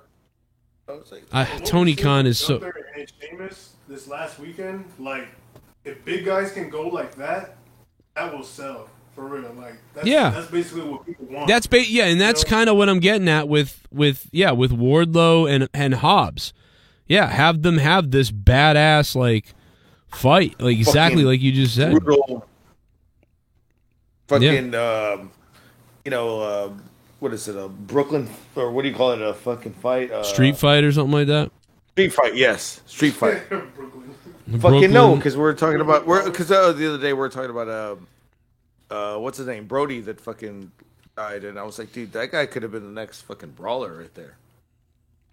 Like, well, I mean, he had good wrestling matches. Like he was one of the Brody Lee when he was going he had some of the best matches for a big man. It was incredible, and we knew he could do it, and he did it in WWE, and he started doing it in AEW, and yeah, unfortunately, it's like, dude, right as that guy started getting going, he got sick, but it's like, yeah, he was, so much better than so many of the other big guys. So he was agile too. He made them look bad. That match with him and Ziggler and at TLC, I think they had a ladder match for the Intercontinental title. Yes. One time, that was a pretty badass like fucking match. Like, yeah, he was he was weird. He was like Mankind and Kane, and then like somebody else like rolled into one. Like he could just he was great. It's such a. Obviously it sucks for his family and everybody else, but what a loss to us, because like this guy would have been entertaining in wrestling. Yeah, he was really good. I'll be honest, he's better than. Wardlow may get good and stuff, but he was better than Wardlow. He's better than Lance Archer for sure, and he's better than all these guys that are big. Wardlow's close, but not like he's not there. So they lost a huge player in Brody Lee. I feel like he got released from WWE because he might have told him, "Hey, I'm kind of sick, so." No. He got released from WWE because he didn't want to do any of the character stuff, and they stopped doing stuff with him. With the Bludgeon Brothers, that was pretty good. When they started doing that shit, I thought they were gonna fucking come back and like a motherfucker. Yeah, I thought so too, but nope. And it fucking like went south as fuck. But they both got released. Yeah, Rowan was injured a lot too, so they didn't like that. Rowan? Rowan, he was injured a bunch. Remember when fucking Rowan got his fucking the stairs fucking landed on his fucking head and he started bleeding and going crazy? No, he got it indented his fucking skull and shit. Yeah, he got a keratoma. Yeah. Keratoma. Yeah. Yeah. Yeah, you can't hit anybody in the head with a chair, but you can bash them with these fucking, 100-pound steel steps. What? Yeah, no, I saw that shit. I was like, am I too loud? My bad. No, you're fine. I turned you up. You were too low. Oh, I can. Don't mess with it now. I already turned you up. Okay. I've also. No, yeah, he got the keratoma, but it was with, I think he was wrestling, who? Big Show? Yeah, Big Show, and he fucking... Stairs match. And he threw the stairs, and it bounced, and it landed on his skull, right here on the temple. Around the temple. And he fucking started, flaring around. And I was like, oh, shit, he's fucked up right now. It's a good thing you got a big head. Well, they kept on going. It kept going for a minute? Yeah, he didn't care. He was like, let's go. He was probably fucking blacked out now. At this point. That's the thing is, if you don't know where you are and what you're doing, it's like, yeah, it can get pretty dangerous right away. But man, I'm gonna wrap it up, Garguts. Bro, you got anything? Wrap up my wiener, man. Oh yeah, whenever. Let's do it. Let's do it. I mean, the levels that is. Jesus, you're gonna get buried for this. Just telling you. Oh yeah. You're gonna get buried by Rose. He's gonna come after you. Mm-hmm. Are you ready? Guess what? I can dig my way out. Can you now? Don't give a fuck. Jesus Christ, you are fucking weird tonight. Garguts, you have a good night, bro. I will talk to you tomorrow, brother. Oh man, what are you doing tonight? You doing anything? Yes, I'm gonna eat a pizza and then I'm gonna fucking go live later. Gonna eat a pizza and then go live. You gonna shit you gonna shit live on the air? I mean, I can do that too. I mean, if you want me to. All right, well, you shit live. Garguts Entertainment going live later after he eats a pizza. Check that out on YouTube. Good night, Garguts. Good Lord. I don't know what it was tonight, but Garguts, Garguts, I gotta be honest, bro. You sound retarded tonight. Having a conversation with you tonight was like having a conversation with a retarded midget or something. I don't know, bro. But anyway, I can't wait. I'm sure you'll come alive later. You raised a piece of shit. Fuck. Tony Khan just bought the AWA from Vern Gagne's estate and booking Rick Martel versus Stan Hansen for Dynamite. What happens to Malachi's faction now? Are they the House of Buddy? Lance Archer changed his motto to Everybody's Better. Ace Steel Reserve. Yeah, you gotta love Everybody Dies by Lance Archer when he can't even pin a person. So, you guys know how much I hate Lance Archer. Everybody dies. Nobody dies, you fucking loser. And you can't even pin anybody. God damn does Lance Archer. Lance Archer just sucks. Sucks hot ice, bro. Lance Archer should retire at this point. You know?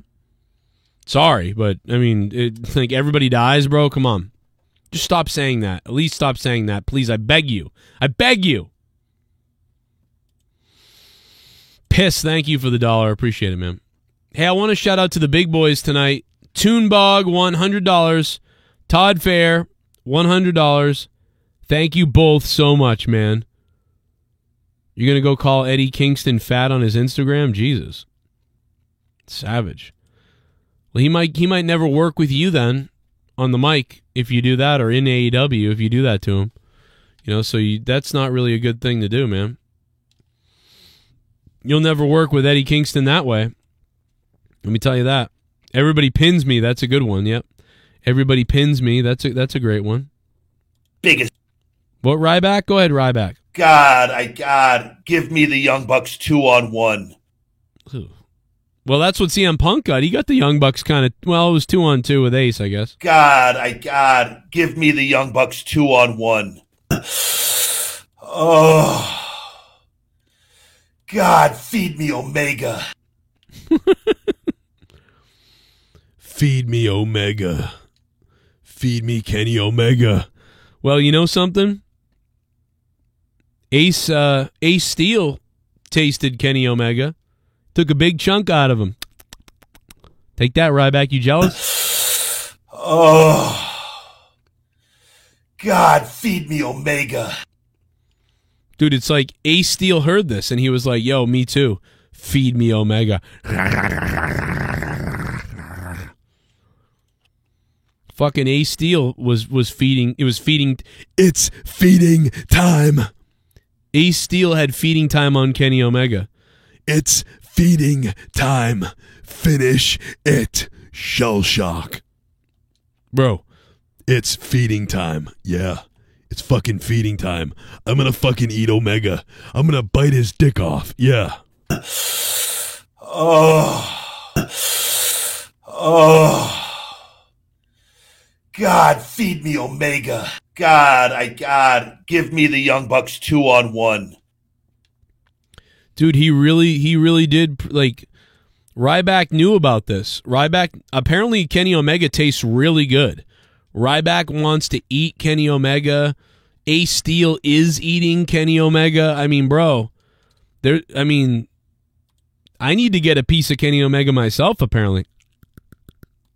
All right, Kenny, can you give me a call, Kenny Omega? Listen, Kenny, I'll tell you what. I got $100 donated to me earlier, and a couple $100. I will straight up pay you, Kenny Omega, for a piece of your ass, because I got to taste this. Apparently, this is like one of the best tasting things ever, and I've got to have a piece of it myself. So we need to get there, okay? Erase Your Mind says Randy Ryback. Yeah. Randy Ryback. By the way, guys, if you guys want alerts and you're not getting alerts that I'm live, if you're a patron, you are going to get alerts. So I want to thank Jeff Mosley for becoming a patron, and everybody else who's been becoming a patron recently for either $1, $2, or whatever it's been. And man, big shout out to Todd Fair. He's a $100 patron. Thank you, Todd Fair. And Adam, Michael Ryan, so many others. Thank you, guys. And when you become a patron, you're also going to get alerts that I'm live and then I put up a video. So many people say, YouTube didn't tell me, YouTube didn't tell me. Well, you'll get an email if you're a patron. So on top of that, plus the $25 producers, the list is coming out tomorrow for September, and I'll be showing you guys it all week long. Anybody who's a $25 producer on patreon.com/Joe Cronin Show. Thank you guys for being here tonight. And I will see you guys at some point tomorrow. Thanks to Toonbog and Todd Fair for both dropping $100 tonight. Take it away, Wardlow. This is Wardlow from AEW, and you're watching The Joe Cronin Show. A wrestling podcast with attitude.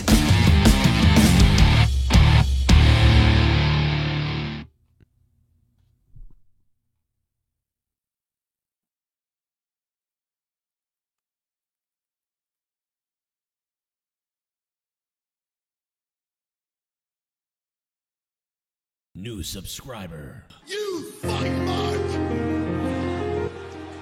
Yo, we're having a subscriber party tonight for Trey Pacer. Or Trey Pacer?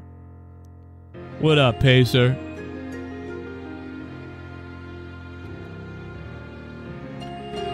Devil Sky,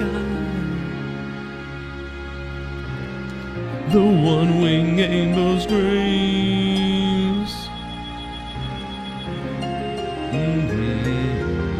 The last bad machine. Good night.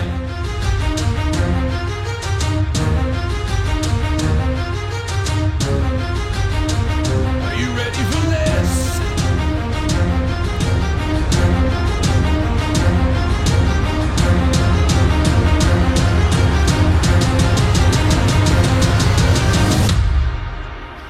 Are you ready for this?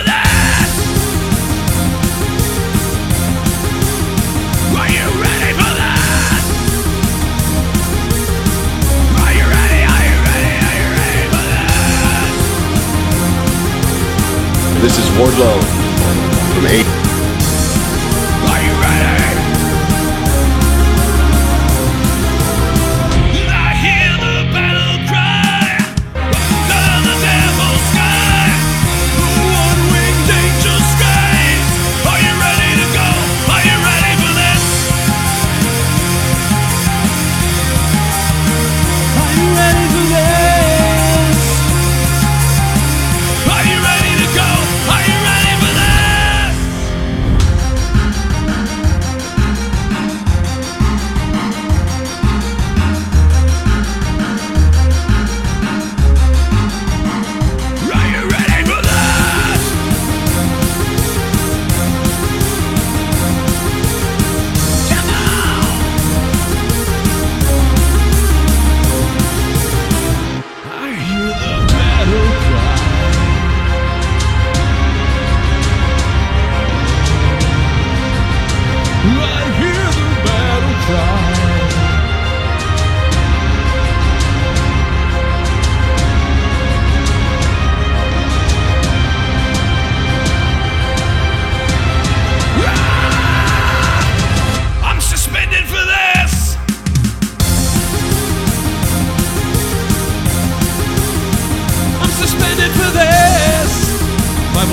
fucked up. I'm suspended for this. You suspend me for this.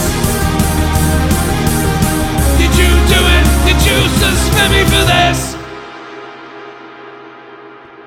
Kenny Omega's new theme song, Suspended for This. Suspended Guy. Good night, everybody. Good night.